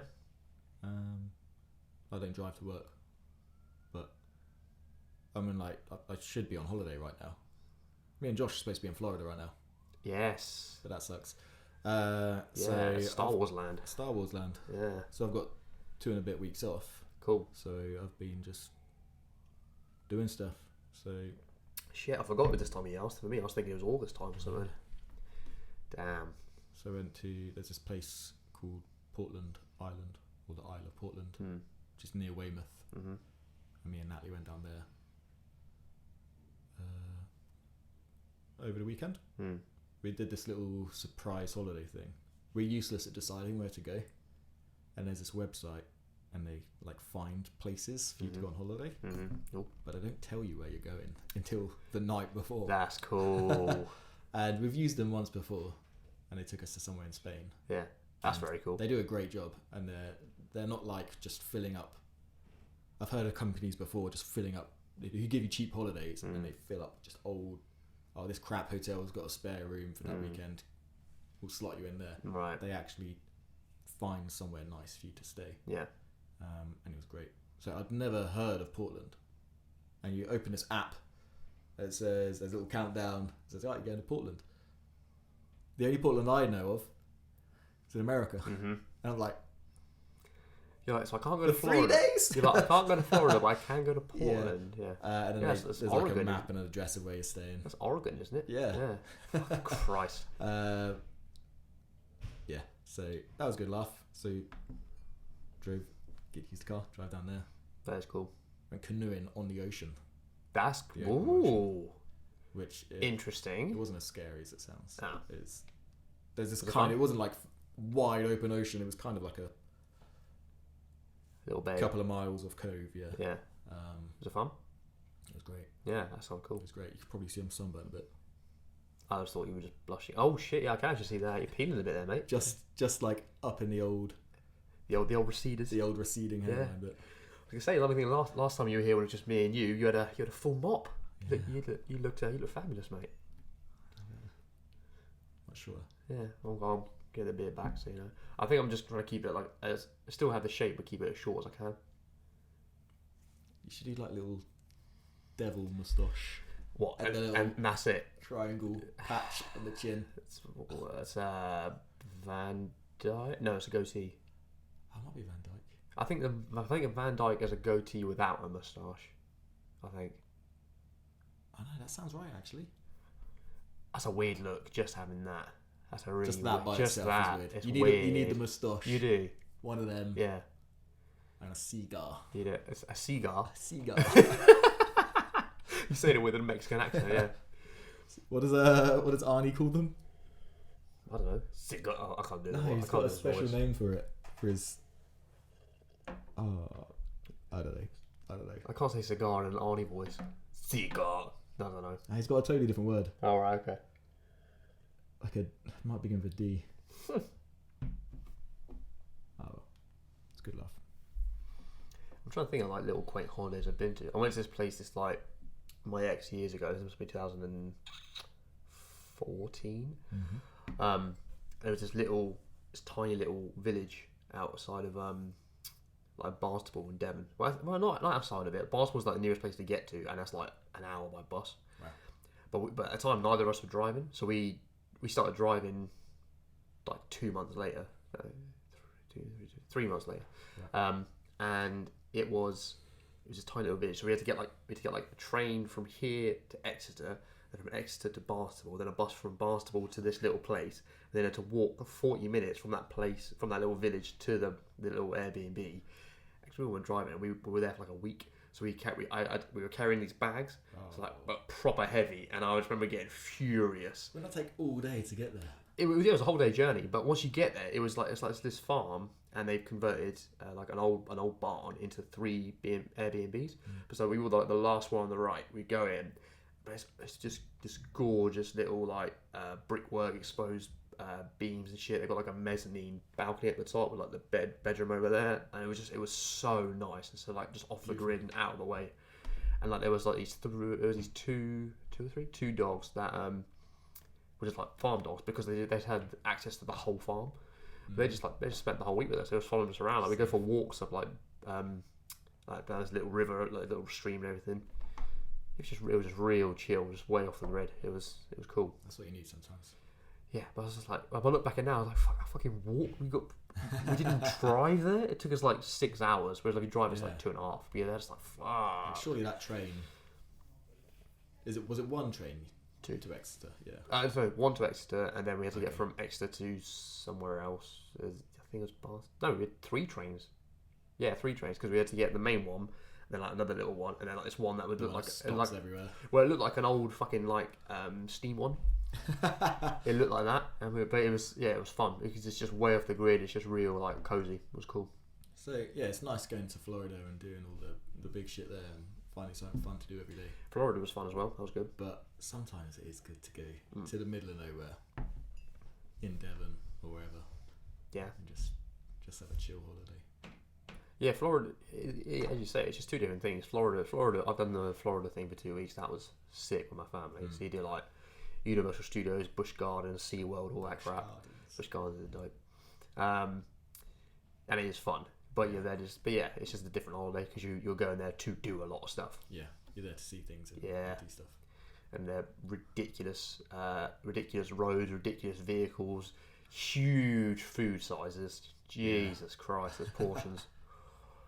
You have like if you go to like a restaurant here, you're like, okay, I'll have like a steak, I'll have a burger for main, I'll have a chocolate milkshake and like some nachos. You'd be like, okay, the milkshake would be like this big, and then the nachos would be like that, and then the main would be this. And you just about finish it, and you're like, couldn't get anything more perfect, satisfied. They give you a stein of chocolate milk, and you're like, shit, and then you finish it, and then they fill it up again. The nachos as a starter is this big. It's the main course. Yeah, and then the burger turns up, and you're like, oh my god. So none of us could finish it. We were like, what the fuck? But it's cheap as shit. It doesn't cost anything. Wow. It costs nothing. It's pennies. But don't they like put it in boxes for you as well at the end? You have to bring your own. Oh. Which everyone around us was doing because they know what to do. Oh yeah, but no, it's kind of like you're expected not to finish it. Yeah. Take it all home with you. But yeah, it wasn't until we came back that people who lived there were like, yeah, you need to take your own like Tupperware with you, and you're like. In Britain, we've got this culture that you finish your meal, and that means you've enjoyed it all. But in other places, like you don't have to finish it, and it's kind of polite to finish all your food here. If you go to dinner at someone's house and you eat half of it and leave it, that's like, that's what was wrong with it? Yeah, exactly. Did you eat it? Yeah. Did I cook bad? Are you just a bitch?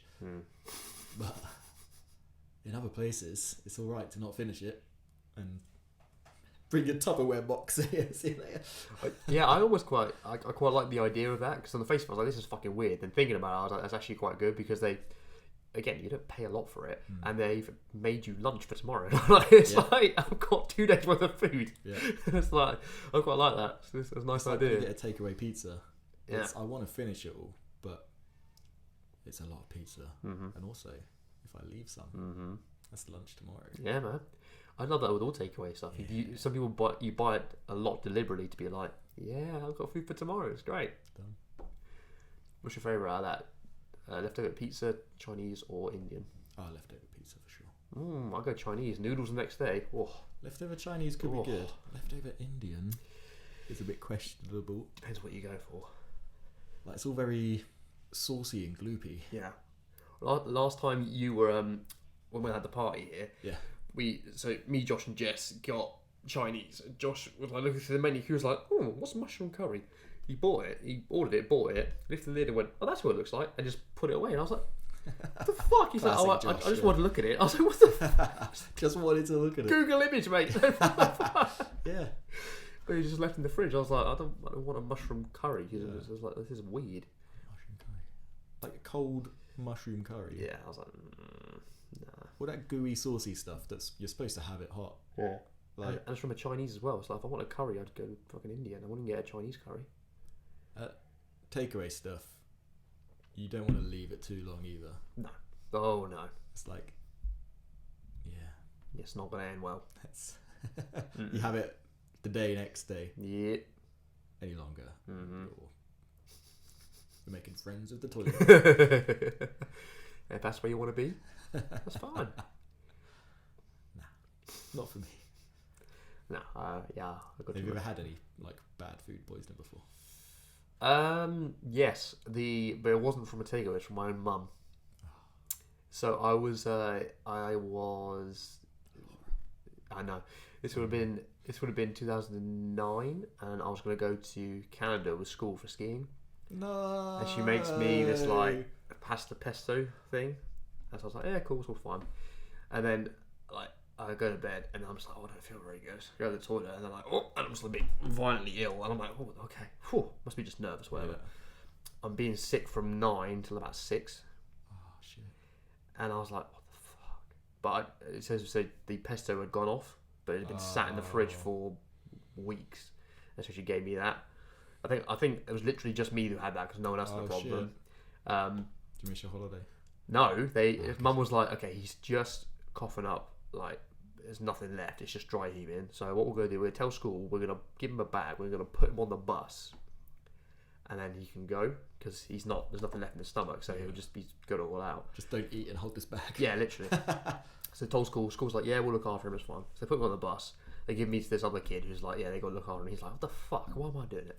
But they put me there, and I am I get the bus, I'm fine, I'm all good. I get to the airport, and I'm like, I haven't slept the whole night. Yeah. So like, we're waiting for the plane. Everyone's buggered off. I'm literally sat. They're like, yeah, Matt, you look after the bags. So I'm like, I'm not going anywhere. So I'm sat like asleep, just in a pile of bags. Like I'm in the airport lounge. So I'm just tired, like that. Ill. Yeah, and then they kind of like carry me onto the plane, shove me down, put me next to this other kid, and look after him. And all I do is I just put on my headphones. I'm just like, I can't watch a film. I just need to listen to something just to distract me from all the shit. And I was like, ooh, Nickelback have a new album. So I put on Dark music. I put on Dark Horse on repeat for the entire flight, and I just fell asleep. I was asleep the whole flight. Yeah. But yeah, that's probably the worst I've had, because that's how many hours is that? 9 hours of being sick. Because it's like heavy and it hits you. Yeah. And then all of a sudden you're like, oh, I'm good again. I'm fine. Yeah. It's like, brutal couple of hours, and then you're over it. It's not like a slow recovery. And did you feel all right in the morning? I was fine. I was literally fine. Yeah. I didn't have a problem the rest of since then. I was like, it could have been real bad. It could have been worse. Like, it was bad, but it could have been like on the plane. That would have been way worse. But yeah, I wasn't good. What about you? Yeah, dodgy sausage at a barbecue. That was just okay. And like, my parents were, I don't know, I was maybe 17 or 16, and parents had gone away. I was at home, and they were happy to have a couple of people around for a little barbecue. And we weren't good at that shit. We had a disposable one, just burgers and sausages, and that was about it. But yeah, I didn't cook one of the sausages well enough, and that's the one I had, and I was fine, and the rest of the night was great, and in the morning it was fine. I was all alone again. It was just me in the house after all the friends had left. But then that night, the night after, I think that's when it caught up. I just couldn't sleep, and it was like, I was cold, but I was sweating. I wasn't vomiting. It was a toilet trip. Oh. So I was sat on the toilet for hours at a time. Oh, that's so unpleasant. And I just couldn't get comfortable in bed, and I couldn't get to sleep. And in the end, I got my duvet, sat on the sofa in front of the TV. Yeah. I can't just lay in bed not sleeping. Yeah, you got to do something. I got to do something, but I can't really do anything. I'll sit in front of the TV, and hopefully maybe if I do fall asleep, I've got a nice sofa here, and just put anything on, just left it's like first thing in the morning. There's nothing on TV anyway, and so just let it play, let it stuff. Finding Nemo came on. Nice. Whenever I watch Finding Nemo, it just takes me back to time where it's a soothing film. Excusing the barracuda at the beginning. Takes me back to that time every time. Yeah. Even if someone mentions Finding Nemo, just that a memory triggers of you were shitting yourself that day. You spent 2 hours sat on the toilet and liquid was coming out. It's hard to decide because they're both so horrific when you're in it. But what is worse? Shitting yourself constantly or throwing up constantly? Oh, throwing up. That's worse. I reckon throwing up's worse. Because they're both they're both painful. They're both really fucking unpleasant. They're both unpleasant for sure. I think throwing up is probably more painful. Your entire body more painful. Yeah, is working to get stuff out, and and everything just it just physically hurt. It just hurts, and like your lungs and your neck and your face all hurts. And you want to breathe, or you want to just you can't. Yeah, your next hell's coming. Yeah. And like it tastes nasty. Yeah, oh, God. At least if you're shitting yourself, you can just sit on that toilet, get your Nintendo Switch, and just I don't know. Let life get on with itself. I don't know. I don't know why it is, but I'm just scared of like I don't know, like my guts falling out from shitting for that long. I'm just really scared about it. Like if I'm there for that, like if it's just like a daily shit, I'm like cool, do stuff, whatever. But if you're there for hours, I'm like this. Something's gonna come out that shouldn't come out, kind of thing. Right. Yeah, I'm like, ugh. Especially if it's just like liquid, you're there like, oh, this is not gonna end well. This is not a nice conversation for people to listen to. I don't care. We run the gamut, mate. We talk about everything. Out of all the gross stuff we talk about, well, it's all right. I've cut some out. of it's funny. This is still funny. This is still funny. Tragic.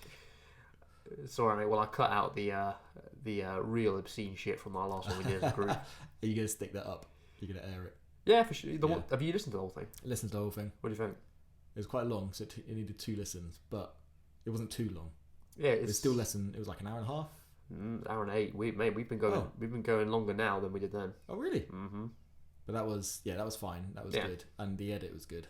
Yeah, because there's stuff that needs editing from that. There was a few. I had to make sure I was real careful, but I had to do the audio first. Yeah. Then drag that across, and then I had to do the video to match it up. That must be a right pain. It wasn't too bad. It wasn't too bad. It could have been a lot worse, but it was... The audio is good. You can't really tell. I know it's being edited. Yeah. When you watch it with the video, there's a few jumping minutes. Probably jumps a bit. Yeah, there's a few, but it's not too bad. Yeah, and also partly because like the last 45 minutes of the actual thing. Yeah. We've taken our headphones off. We've all moved around, so you just. Amy walks in, and you've just got like people just chatting shit all over the place. Yeah, you're wrestling Josh on the floor. Yeah, I almost feel like I should have kept that. Yeah, stick it back in. Well, it kind of detracted because if I'd had a mic for Amy, then but also didn't know. Oh, but I could have done a. What they call it when you add another one of these together, aggregate. I could have done it because I've got the big boy and then I've got this. Oh yeah. So I could have done it, but I just would have had to set it up. Could do it actually. It would have taken you. It wouldn't take too long. I don't know if you can do it mid podcast though. Would be my only concern with that. If you can add another device, I think probably not. You'd have to stop recording. Yeah. And fuck about with the preferences and Logic. Yeah. You might need to restart Logic, but yeah, probably. Wouldn't be worth it for 40 minutes of no offense, Amy. Yeah. No, because but it's the problem with this sort of shit because we were talking a lot of shit and then some things that should never see the light of day. But there's a few points where like when Amy and Shaq are talking or whatever, it's actually really good content. It's really good conversation, and you're like, you can barely hear it. You're like, but it's really good stuff, and you're like, fuck. There's some funny moments in there. Oh, mate. Yeah, it was the funniest podcast. Yeah, mate. It's Shaq's fucking spider story. I forgot because I remember editing it, and he's like, "Boys, I've got something to tell you."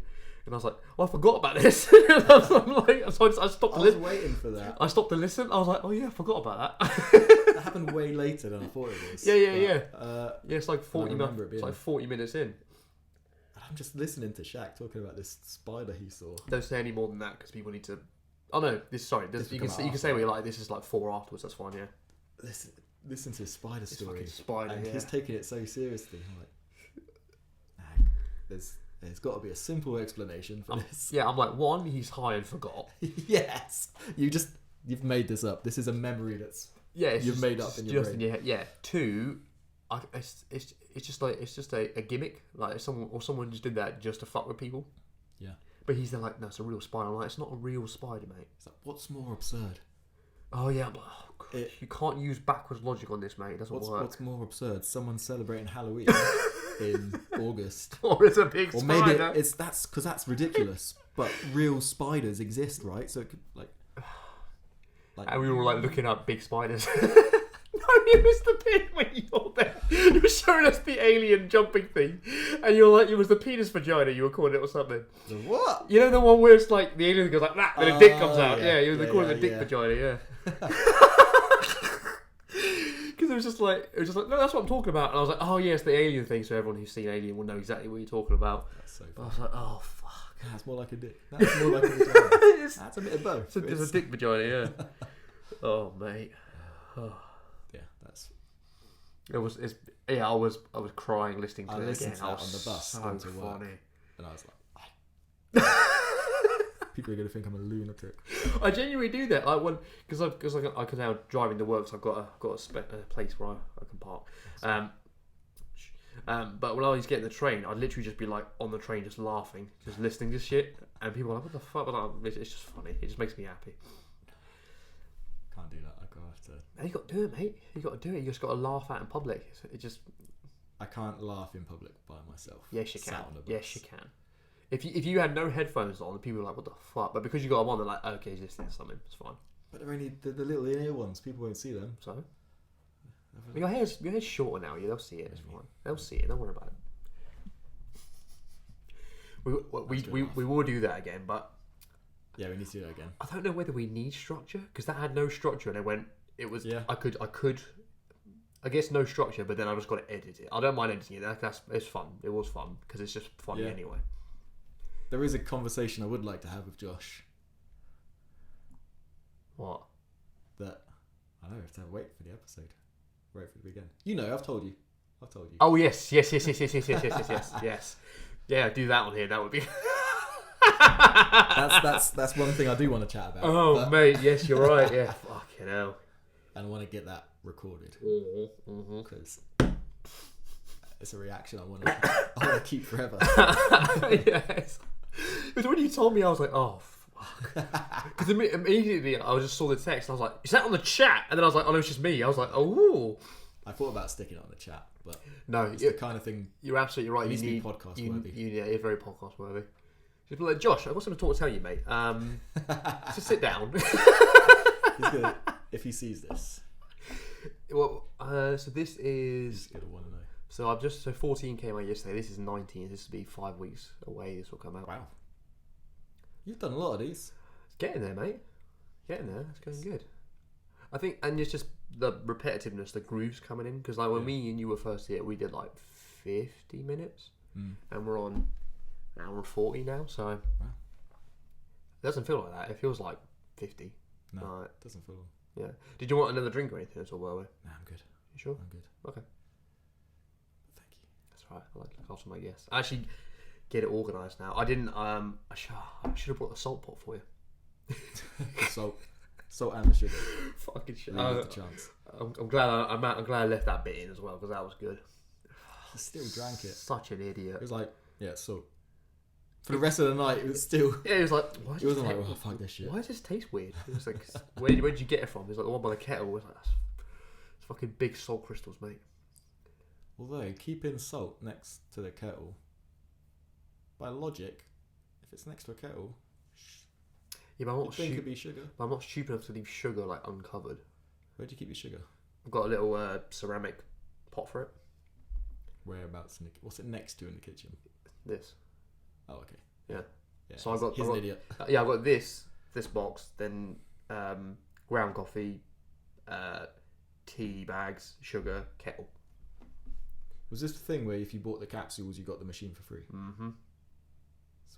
Sweet. How much did it end up being? 103. Well, it should be like 300 quid. Yeah.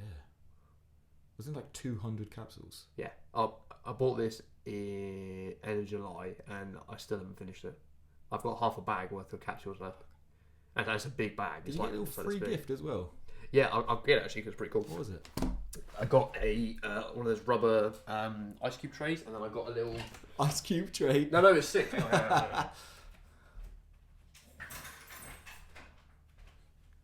Now is Matt grabbing his ice cube tray because he wants to show it off.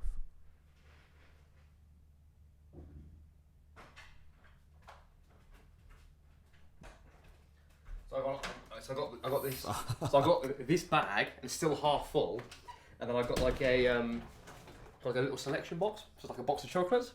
Oh, it's cool, isn't it? Ooh. So so we've got like it's the same menu as this, but they just put like a load of fancy ones in. Yeah. So you know what? It's just one there, unfortunately. But yeah, I've still got. It's literally a chocolate box. I've got half a bag of this left. It's an ice cube tray then. Oh, the ice, it's the the one I put ice in your glass earlier. It's that little yellow one. Oh. But it's rubber, so all you got to do is just turn it and just push, and it comes out. Exactly. Nice. That was good. Well done. Whereas like the other plastic ones I've got, you've got to like twist it and then pour it out, and then they all come out. And you're like rigid plastic. Yeah, rubber ones. How you do it. It was good. I'm bursting for a piss. Yeah, man. You can edit this bit out if you want. No, it's fine. I'll just hang out with me. Or you can be real savage and you go piss here. Just turn around the corner. Absolutely not. Get the microphone in with me.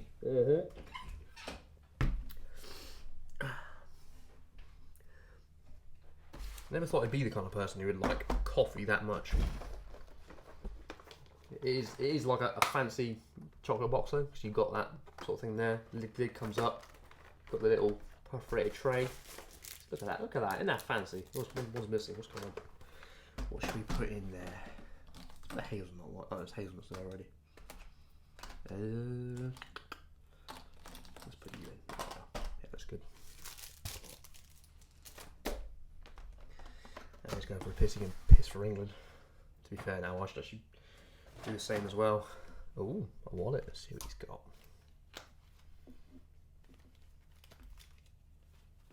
He's got a Mission Burrito card, very nice. Got some bus tickets, some train tickets. HSBC. Ooh, there's a picture of a little bird on this. Very nice. Got the mini keys as well now. So you've all got these fancy buttons on them. So open up the boot, open the car, lock it or whatever. And then you've always got, if that fails, you've got a little button on the side. Just open up. You've got a little physical key. Just in case the technique's not working. Nah, he's still there. He's already can't hear me. Oh, shit.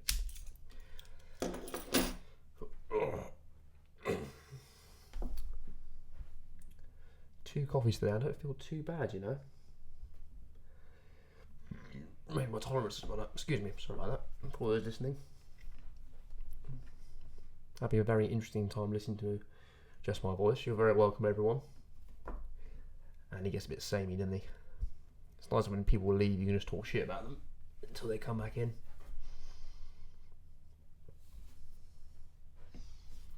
So I'm trying out a new tripod today, so for those watching, you might be able to see a difference in the last podcast I did. Oh, there he is. Hello, mate. Talking to yourself? No. I didn't have a look through your wallet. What? You talking to yourself? No. Right. My turn for a bit. What are you saying, fuck? It's a whiting. Oh, double standards, Andy.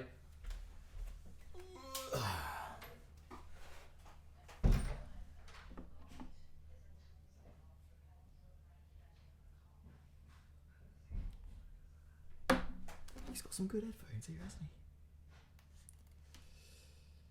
One audio.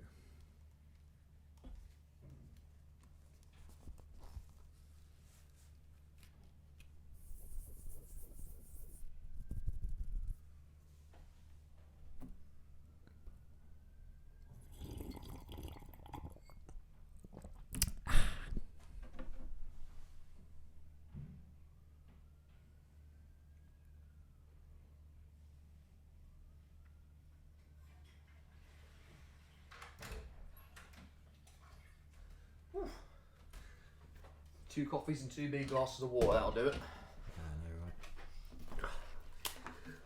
What are you doing with the rest of your day today, anyway, mate? No plans. No plans. No plans. Just chilling. Well, yeah. Since I had like busy last couple of days, my road trip and driving Josh around to Guildford. Today was going to be my chill day. What was the traffic like getting down there? That's alright, actually. Yeah. I did the thing where I missed the turn-in. Oh yeah. Because you're having a chat. Yeah. And so we took like the long way there on these little country roads. It was nice little. See all the sights. Yeah. But they're like, you can go like the speed limit on those is pretty fast. Like I think too fast. Country roads. Some of these country roads are really narrow and winding. Oh yeah. And you've got people bombing towards you. Mm-hmm. Yep. So I was like, maybe I'm gonna go chill. I'm not gonna go like some of the roads are like 60, 70. You can go around them. Like I'm gonna back off just a bit. Yep. And there's people like behind you, and you can't tell whether they're just behind you and they're just driving, or like, are you getting annoyed? Do you want me to go faster? Mm-hmm. I'm not gonna go faster because I will die. But other than that, it's good. We took like the proper way with motorways and dual carriage on the way back, so that was a bit less stressful than someone in this big van behind you. Like, go on. Yeah, that's crazy. Well, supposed to go 60 miles an hour around this hairpin bend. Yeah, I know, it's crazy. Well, the people just get used to it. Like, if they live around there, they're like, "Why is everyone so slow?" And you're like, "It's fucking country lanes. You're like 70 miles an hour. It's crazy." Right. Do you like another one, sir? Yeah. Well, actually, let me just fill that up again. Hang on. For what? Oh, I see. What should we have? You know what? Where's that hazelnut muffin one? Oh, is that good? Yes, that is good. Does it really taste like a muffin? Tastes like a hazelnut. Actually, hold on, hang on.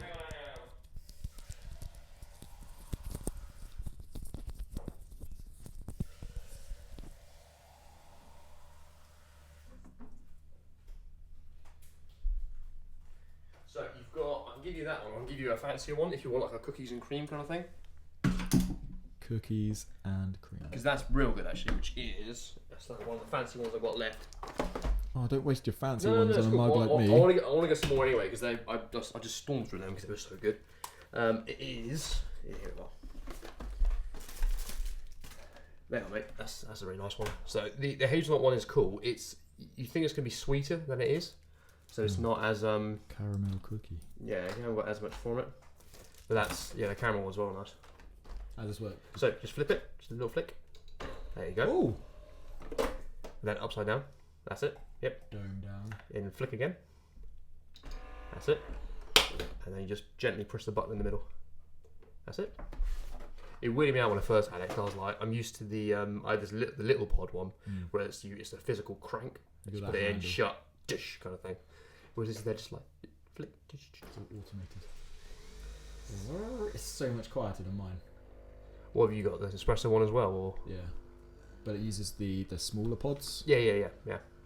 It's kind of like that. You move the thing back and stick it in, and then some motory thing does it.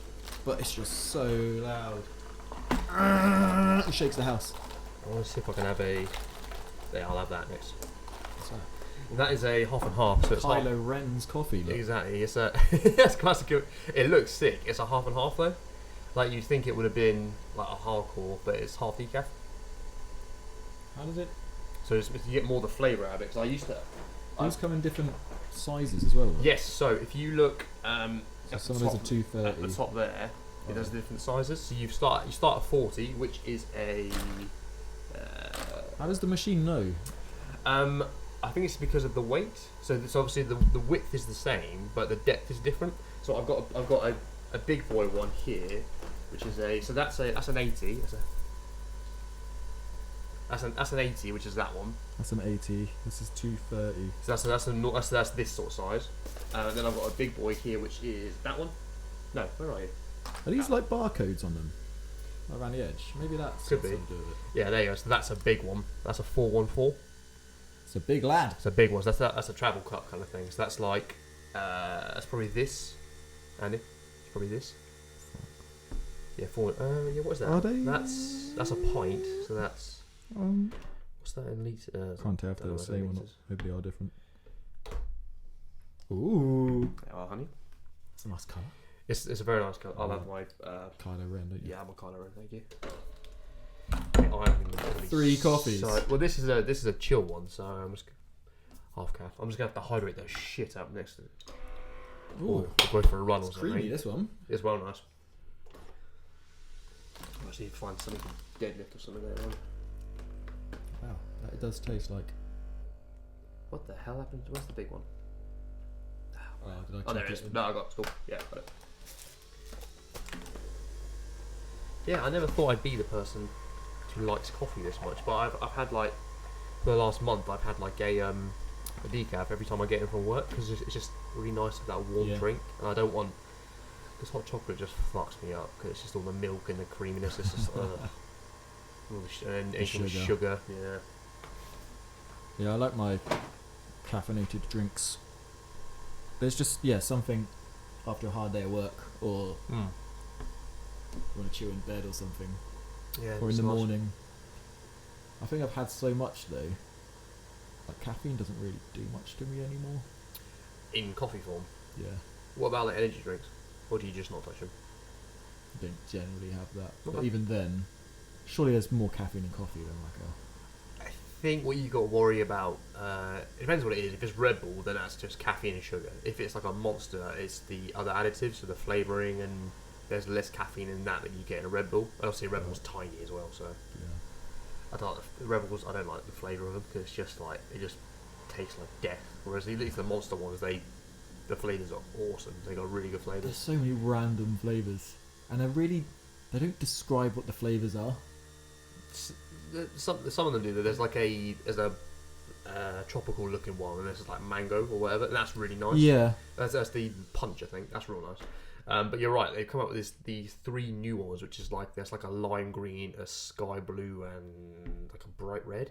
And you're like, I have no idea. Funky names. Yeah, I have no idea what flavour it is, but it's like the Monster Light kind of bullshit, and it's just like it's just really sour, and you're like, ugh. Oh, there's like a Lewis Hamilton one. Yeah, that ain't that good. Like, what does Lewis Hamilton taste like? There's a what's the dude who's called the Doctor in Formula One, MotoGP as well. Oh yeah, I know what you mean. What's the guy? I've seen that one. What's the guy? It's got his number on his car. Yeah, that one's alright. Ain't too bad. I was telling Shaq about one, which is it's called Ultra Black. So it looks sick. It's like a matte black thing with like some grey stuff to it. It tastes like absolute dog shit. It's because the can is awesome. Like it looks really cool. And I was just like, they put all their money into the design of it, but the flavour's awful. I guess they don't really have a flavour. It's like it's like Coke. Like it is its flavour. Yeah. Or it's pretty good. Yeah, well, Coke is caramel, isn't it? Is it? I think so. I think it's caramel. There's the typical flavour. I was hearing about something, and they were reading out the Dr Pepper flavour. Oh yeah. It's like 11 different things put together, and that's what the flavour comes from. Yeah, Dr Pepper is like its flavour. Yeah. So I guess you can't put on the side of Monster, this is orange and grapefruit, because it's its own, like even just the normal Monster. What? The green one, yeah. The green one is a flavour is it? Yeah, it's just Monster. There's nothing. Yeah, it's just Monster. They do like protein shakes and stuff, and like hydrate flasks, and you're like, what the fuck? But in like chocolate milkshakes kind of thing. Because I remember seeing it, I was like, that's gonna be really sugary with some weird thing to it. Yeah. Monster milkshake. I don't know. It could be alright. Like grenade is probably the equivalent in the protein shake word. That's really good stuff for their shakes. The bars are a bit much, but the shakes are real nice. That's expensive shit, isn't it? It's $2.49 a shake. But it's arguably the best one out there. So that or PhD is probably the best ones you can just get off a shelf. Otherwise, it's got to be unique ones that you just subscribe to, and monthly ones that you can't buy anything other than wholesale. I've seen Monster do like it's not really water, but it's like it's a still drink. It's just not fizzy, but it's kind of watery. It's like a Lucozade. Yeah, but even Lucazade's like a fizzy drink. I know, like the Lucozade Sport. I guess it's probably the closest equivalent to it. Yeah. and I only bought one because I was really thirsty, and it was the cheapest drink there. It was cheaper than the water. It was like... That's not a good It sign. was like a Sainsbury's or something. Sainsbury's local, or whatever they're called. Yeah. I needed a drink, and this... it was like an introductory... Oh, we've only just got this in, and so we're gonna sell it for dirt cheap, so people buy it and try it out, and maybe they'll buy it again in the future. And I haven't seen it in any shop since then, so I don't think it really kicked off. And it was gross. It was so bad. I was like, why did I buy you? Yeah, it was cheaper than a bottle of water, and I fancied a nice drink, so I thought, let's try it out.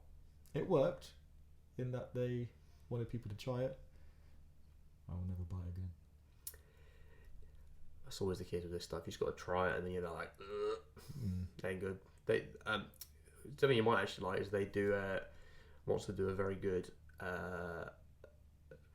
what's that, iced espresso or something? Iced coffee, whatever. The things that come in a can. Yeah, those very are good. really popular. Those little iced coffee. It's really things. good. I think you like it. It's very good. I do like those iced coffee things. There was one you had ages ago that was awesome. I can't remember what it was. We went somewhere. No, you went to Pirate and you had it, and you let me try a little bit, and it was really good. Lavesio, I don't know how to say it. Lavissimo thing. Something like that. Yeah. No, that was really nice. I get whatever's. This is the way I shop. I get whatever's cheapest. It's a smart way to be. And sometimes they're pushing them just trying to get rid of them, maybe like £1 each. Yeah. And then for a long time, the Sainsbury's near work had the Starbucks ones for dirt cheap. So I thought, let's try that out. See what it's like. Yeah. And I bet they're packed with sugar. I bet they're really bad for you. Probably. Most shit isn't good for you, to be honest. Like, I mean, it's pretty much guaranteed as bad as 3 coffees within 2 hours of each other. It was a tasty, nice iced coffee it was a hot day, hot summer. Yum. Yeah. Yeah, it's what you need. I want to try it another one because I can get more of a control over this. So if I press it and go again, or actually I'll just get loads of espressos, double espressos. Is if we do like an early one and we just have like a tasting day. Yeah. We are absolutely wrecked. Yeah. So we'll just be buzzing. So awake. But you do it when you've got 2 days off, so you can just like rest the next day. Be awake. Yeah. The whole time.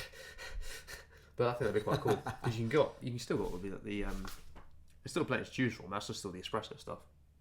There's so many. Yeah, there's loads to choose from. Like the big, some of these flavors are really obvious and different. Yeah. And then there's a load of capsules which they're at like the same intensity and the same. I don't think I could tell the difference. No, probably not.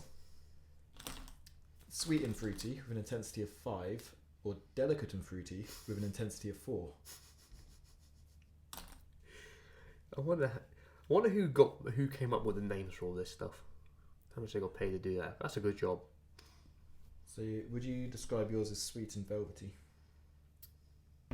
Let's go again. Velvety's quite a good description. Sweet for a black coffee should never ever come into it.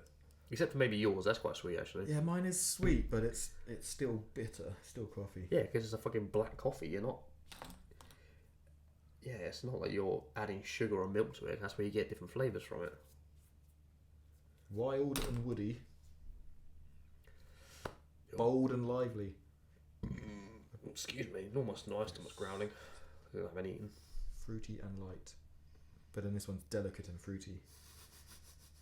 Do you reckon they've got like a scale? So you've got like up is fruity and how much fruitiness to it, and the bottom is how much velvetness.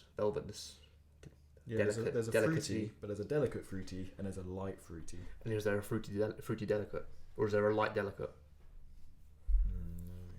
No. Oh bloody hell!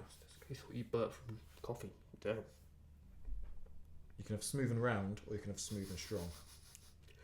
Ooh. Or smooth and balanced. Well, that's a question. That's a question in the middle. That's a question then, Andy. How do you like your women? Do you like it? How do you like your women? Like you like your coffee? Full-bodied and creamy. Smooth and round, or smooth and strong? I like them highly intense and powerful. Yes, that's how we should do it. That's how you should describe how you like your women from a coffee description. Dense and deep. Oh mate. Andy, how do you like your men? Like you like your coffee rich and strong?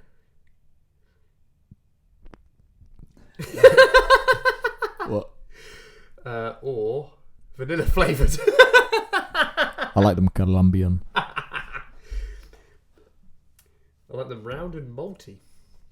That's very good. Round and malty. That's very good actually. Oh wait, there's a game here somewhere, I'm sure. There is, yeah. There's got to be a game here somewhere. There's got to be a better way to do this. Or you read out the description, and then the game is to think of something that describes. Or a friend of ours, or a person. Like, yeah. Like Cards Against Humanity. You have that statement. There's like the statement, the blank in the middle. So that is the statement, and we have to figure out the blank of what it describes. So if you pick one at random there. Highly intense and powerful.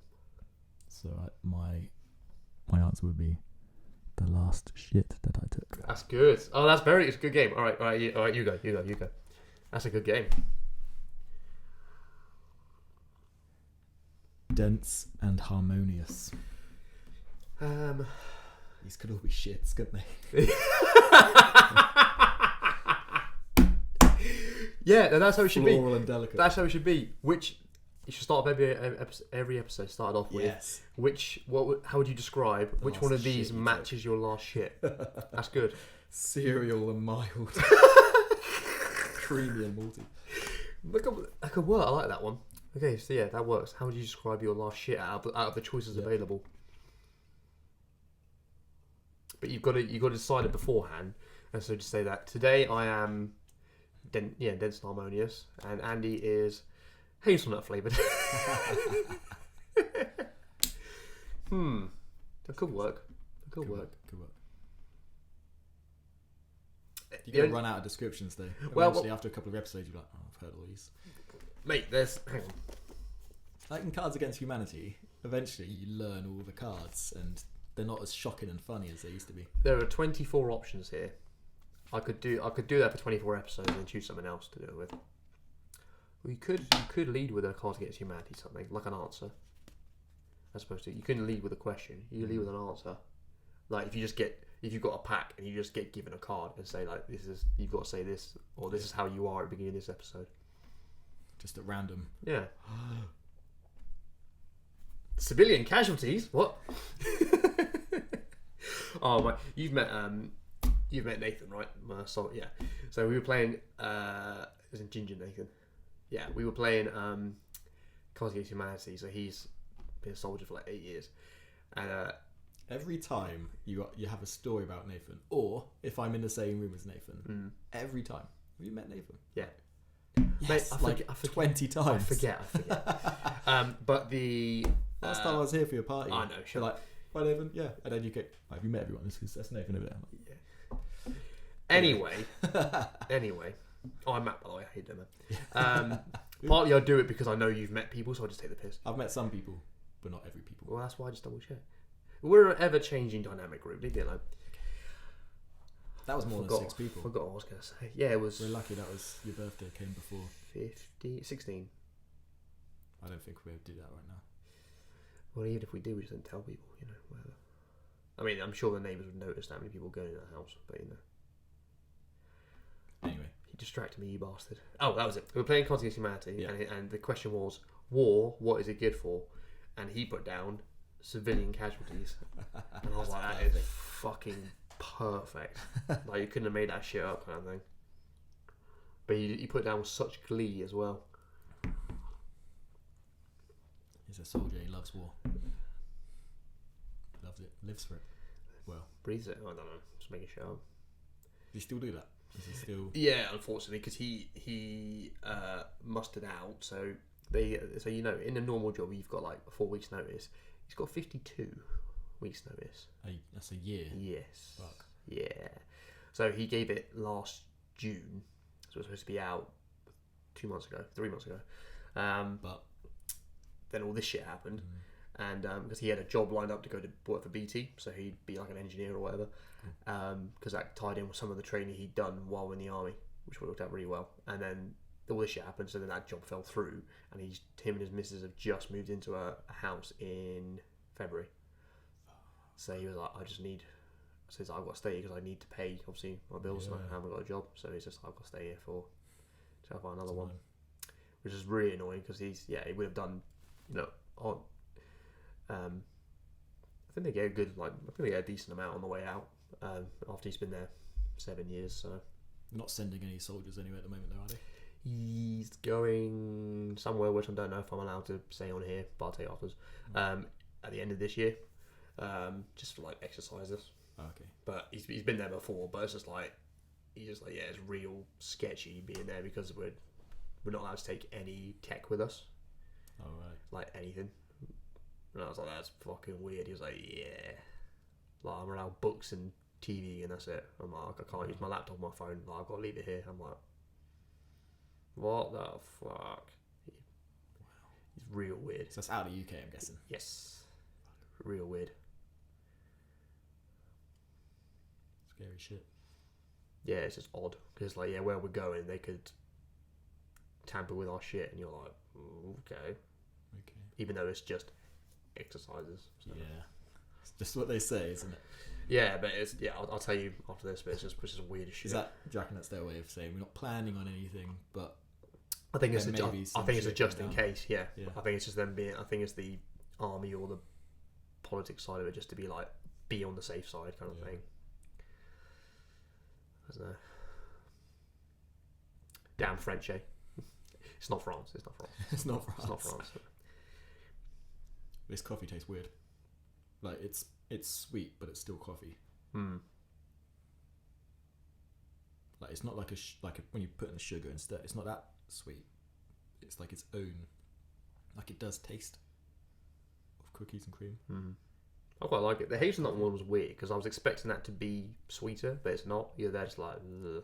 Yeah, I don't know what to make of it because it's not. It's okay. It's a flavoured coffee. It's like coffee and a flavour rather than the flavour of coffee.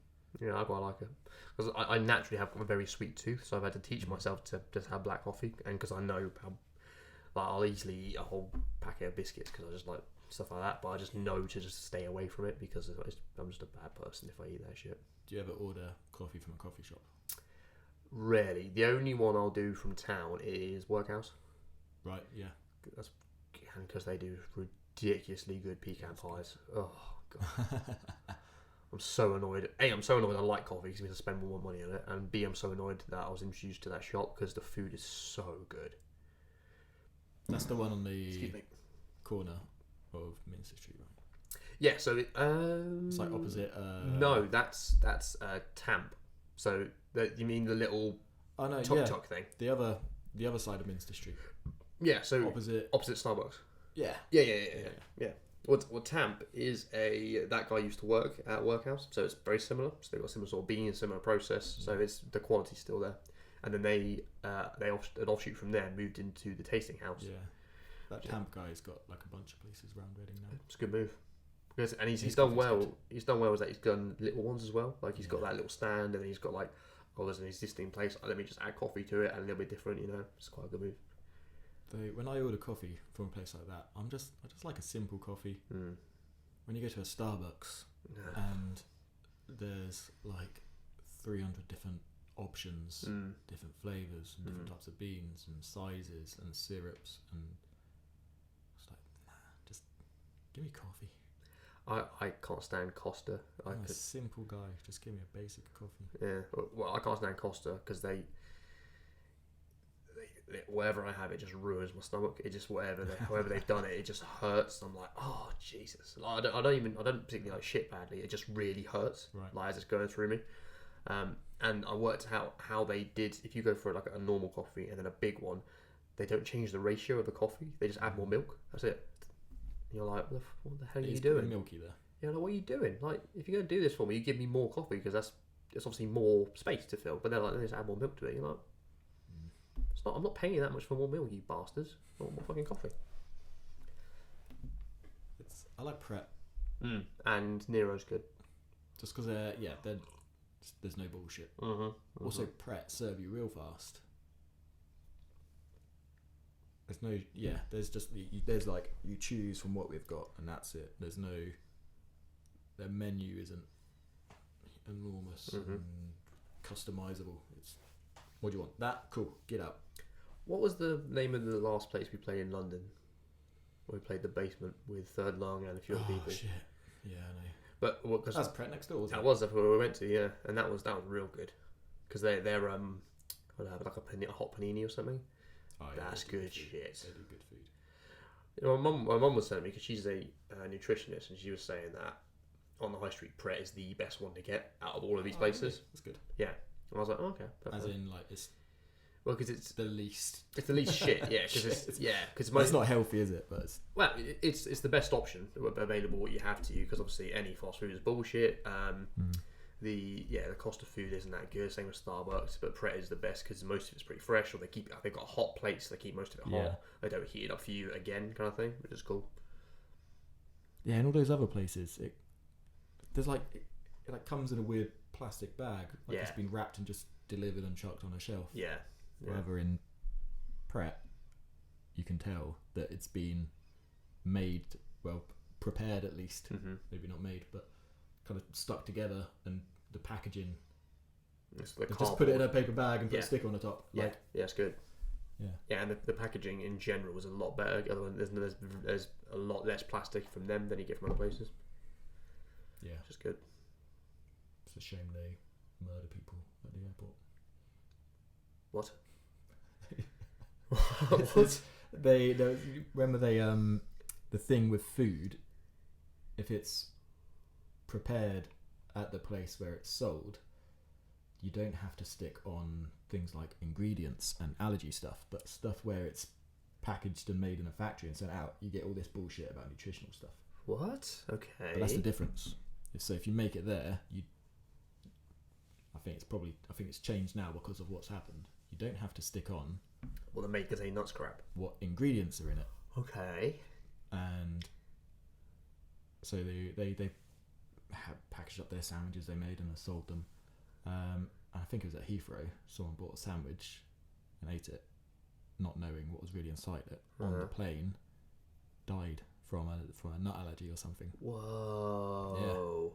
Yeah. And ever since then, if you notice in Pret's, they've got, and also in all the restaurants, they've started doing this kind of heavy information about allergies.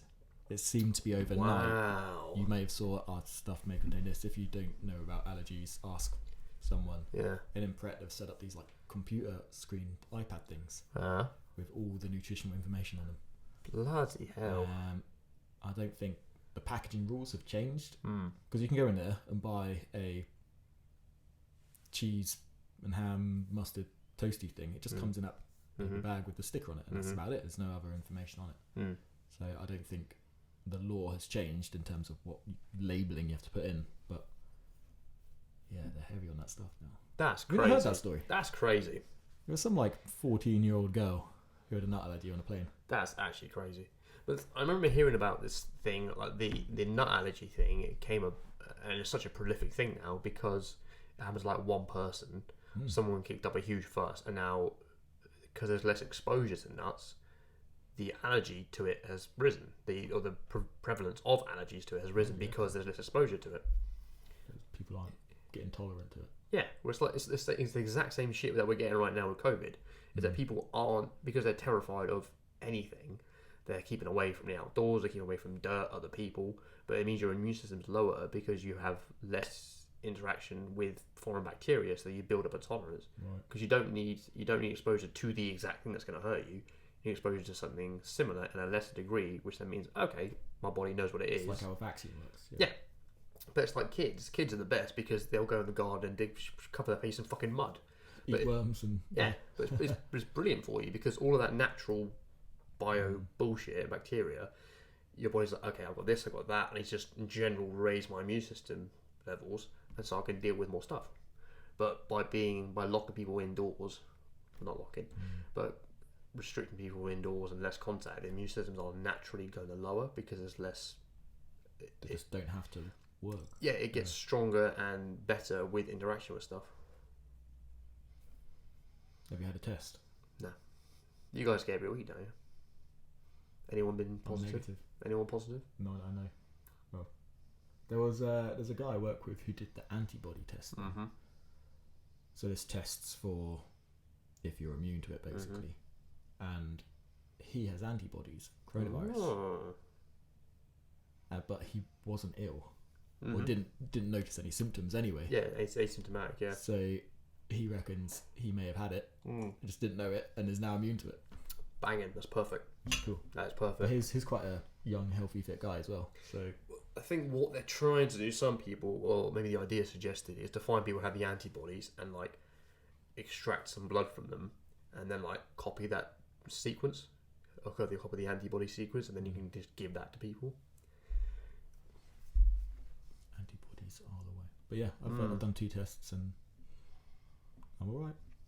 It's quite nice actually, knowing that I don't have this thing everyone's worried about, and knowing that kind of everyone who's immediately around me, I spend a lot of time with, they can probably say that they're probably safe as well. Mm-hmm. Which I'm happy with. Yeah, for sure. Test isn't so bad. Everyone makes a big deal about. Which one did you get? It's the little swab thing. You stick it in your mouth, and there's a couple of spots in your. So it's not the nose one. And then you stick it in the nose. Okay. So you swab it around your mouth and like your tonsils and that, and you have to stick it in your nose, and you have to stick it in horizontally. Okay. And the instructions say put it in 2 or 3 centimeters. My nose doesn't go back that far. Yeah, not horizontally. It does. It does. Oh. It's really weird. Oh. And you stick it in, and you have to rotate it a bit, and then leave it for a couple of seconds for the juices to soak into the swab. You have a very juicy nose, Andy, and it's not. So you know that. It's not that uncomfortable. Fair enough. But around in your mouth, it's a bit. You might cough and reflex a bit, but yeah, that makes sense. It's not that bad. It's not uncomfortable. Yeah. And then they've got this little vial thing in the end of the swab. You put it in the vial, and then you break off the long stick bit and chuck that, and away you go. How quickly do you get your result? Like quicker than I've actually checked. Every time I don't know, because it's been so fast. Every time I've looked, it's always been there waiting for me. Oh, okay. But it's quick. There's a dude that comes to pick them up every day, pretty much. I got chatting to him, and he is basically a courier. He rides on a motorbike, and the office place is somewhere just outside of London, just west of London. Mm-hmm. And he spends all day just driving around all the places that have these tests, picks them up, takes them back to the test place. So he's on the road all the time, just with a bag full of people's bogies. And yeah, that's all he does, which must be mad. And sometimes he's going to Reading or somewhere like southeast, somewhere just outside of London. Yeah. Sometimes he goes way up north, has to drive 4 or 5 hours just to pick up these things. Whoa. Does it all again the next day. That's mad. Because I think there's only one place. This place just out of London. That's where they. Yeah, I know the company. The results. I know the company. I was chatting to Josh about it. Yeah. And it's a private thing too. And so work are paying for all these tests every single time. I wonder if it's just a bunch of companies doing it as well, maybe. Well, that's the leading one.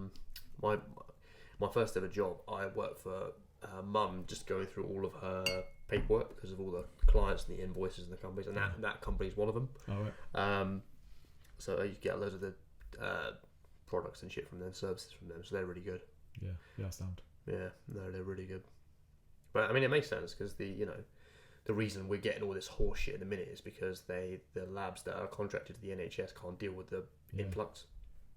Like they don't have like privatized health companies. Like, yeah, they're expensive, but that's how they pay for their running costs of getting this stuff instantly and being able to send a guy up and down the country every day. Yeah, exactly. Yeah. Whereas the NHS, who are kind of have to make every penny count, and I'll probably have thousands more tests to run, hundreds of thousands every day. For sure. Whereas this little private health company Well, how many staff members are in this country for your company? Don't even know. Okay. I reckon it's hundreds of thousands actually. It's probably quite a lot. Well, how many stores are there? But just over 30. So there's really? There's 130 of you in this country? In your probably on average, but there's bigger stores too. Yeah, okay. That would have a couple of hundred, and there's like call centres and work at home. Okay, and so less than 30,000. It's 40, also an optional thing, and probably I'd say it's not even half of people doing it. I'd say. Oh really? Yeah. I thought it was a mandatory thing. No. Oh shit. No, it's an opt-in thing. Oh. So not everyone's doing it. Fair enough. I bet there's more people not doing it than there is. Oh, surprising. Which, yeah. Yeah, I'd be curious just to know. Yeah. And they send you one every week though in the post. This little. What, to you? Or yeah. To what? Oh shit. So I've got 2 sitting at home because I've been on holiday. Yeah. I've got 2 sitting at home waiting for me to. Is it contracted specifically to you? Yeah. So I couldn't have one, for example. Well, you could do the test, but it could be under your name. But it would come back under my results. I don't know if that's breaking any rules or anything. Probably is. Yeah. I mean, if able, I'd be very interested to, just as curiosity. But if not, then fair enough. I probably shouldn't. No, fair enough. Cool. But, yeah. Probably shouldn't. Yeah, no, fair enough. Because probably I'll read up, but that's almost certainly. That makes test you done. Yeah, so that makes sense. Yeah. All the paperwork and everything has my name on it, and they're all. Yeah, they're showed up as positive, and then they'd be like, "You're stuck at home," and you're like, "Well, I'm actually." Yeah, that's exactly point, why. Actually. Yeah, very good point. Yeah, that makes sense. Yeah, I'd be interested to know because I remember there's a point because usually I get ill for like a day at each change of the season, and then I thought I was ill. I had my normal cold for a day, and then I had it again like a week later, but like real intense, like I was full on fever, hallucinating kind of shit. And so I was like, oh, that was weird. Because at the beginning, I was like, oh yeah, I've definitely had it because I had that weird thing. But listening to people who've had it and stuff, I'm like, nah, that doesn't match up. So I don't think I have. I'm sure you're okay. If me and Josh are getting negative results, yeah, and I'm around you guys all the time. Yeah, I'm fine. I'm sure you're okay. Yeah. This place, I wonder if, because before we got the free testing, they offered us this testing if we paid for it ourselves. It was like 50 or 60 quid a go. So maybe you could. That's a lot of money just for curiosity, though, isn't it? Yeah, and there was there's. I think quite a lot of the ones that aren't. Well, I don't know, because my mum got one beginning of this, and then she was like, "Oh yeah, I got this thing," and then I'm like, "Oh, actually, don't use it because we've had a lot of like false readings and shit from it, so it's not quite right." But this was early on. This was like May, and so she was like, "Okay, I won't touch it now." But I don't know. Maybe if I get one now, it would be more accurate. Maybe. I thought about doing it before I got it for free. I thought about getting a test just to satisfy curiosity, but it's an expensive way of just being told, yeah, you're right. Which you would have thought anyway. And you're probably all right. If the people around you are testing fine, you're probably okay. Well, here's my thing as well. It's like for what we do for work, you're at risk if your immune system is lowered, and your immune system is lowered by sitting on your arse all day or doing a marathon every day. So it's two extremes you have a problem with. If you're on your feet every day and walking around a lot, it raises your heart rate enough, but not too much, so that it puts the cortisol up, and then you keeps your immune system healthy because you're active and you're moving around and doing stuff. So I'm thinking for like everyone in our industry, they're going to be fine because they're moving around, they're interacting with a lot of people, but because they're moving around, because they're interacting, it stimulates the immune system. So I don't know anyone in our entire centre, right, who's had it or anything. Someone's like, and that's a lot of people. So you'd think if someone who works in there caught it, you think the whole building would get it? You think? I think the whole building would need to be tested, or you'd think, wouldn't you? At the very least, because what if one of the security guards who walks up and down all the time and pops into every shop, yeah, if he gets it, he's come into contact with a lot of people. It's pretty much every unit, at least one person. I think that's maybe why we're getting tested all the time. Is because we meet a lot of people, especially you guys. Yeah, we're travelling back and forth from work a lot. Yeah. I think as well is that it's not just like every single part of the country, every single part of the globe there's the same level. I think it varies. Like I've got a mate of mine who works the NHS here, and he said the last case we had in Reading, when he was on the ward, was June. What he said. But I've got another person who works in Southampton, and she's the NHS, and she was like, our last case was August. So it's different areas. Yeah. Sorry, when I'm saying cases, I mean people in the ICU, not as in just like caught it. Yeah, shit, people who are who are hospitalised. Yeah. Yeah. But it's like the infection rate's going up, but that's just because testing availability is going up, because deaths aren't going up, or if they are, it's such small numbers. The death line is pretty flat. Yeah. It's you can see if you look at cases, it is kind of shifting up again, isn't it? Yeah, but the deaths aren't though. So it's like surely that's a good thing. Do you reckon there'll be another lockdown? I don't know. They were talking about. I've heard so many people saying like they're talking about this, they're talking about that, but I haven't heard anything like myself from the government or anything. The government are going to try everything they can to not do a lockdown. It's just I don't give a shit about. And most people I know don't give a shit about the actual thing itself. They're more worried about money. Yeah. Which is a very real worry. Whereas like the actual thing, people are like, I don't fucking care. There's a lot of people that I think there's. I don't think the government could afford it either. No, to like shut everything for another 3 months. I agree. And they'd probably come up with more and more strict rules. Like having set periods of time for shopping, or kind of forcing people to work from home if they can. Yeah. Like essential shops open, maybe, I don't know, but yeah, I don't think there'll be a full-on lockdown like that again. Either way, I mean, personally, I don't really mind, but that's because you're in a fortunate position. You work for a business that can afford that, and you'll be fine. I mean, like if we get a lockdown, there's no furlough. My company's gone. And I think there's tons of people that work for themselves or work for smaller companies, and even with the end of furlough coming up, there's loads of people still furloughed. There's a lot. We've got 300. Wow. Ish. Actually, no. There's a lot that had to be let go 2 weeks ago, so that's probably quite a much smaller number now.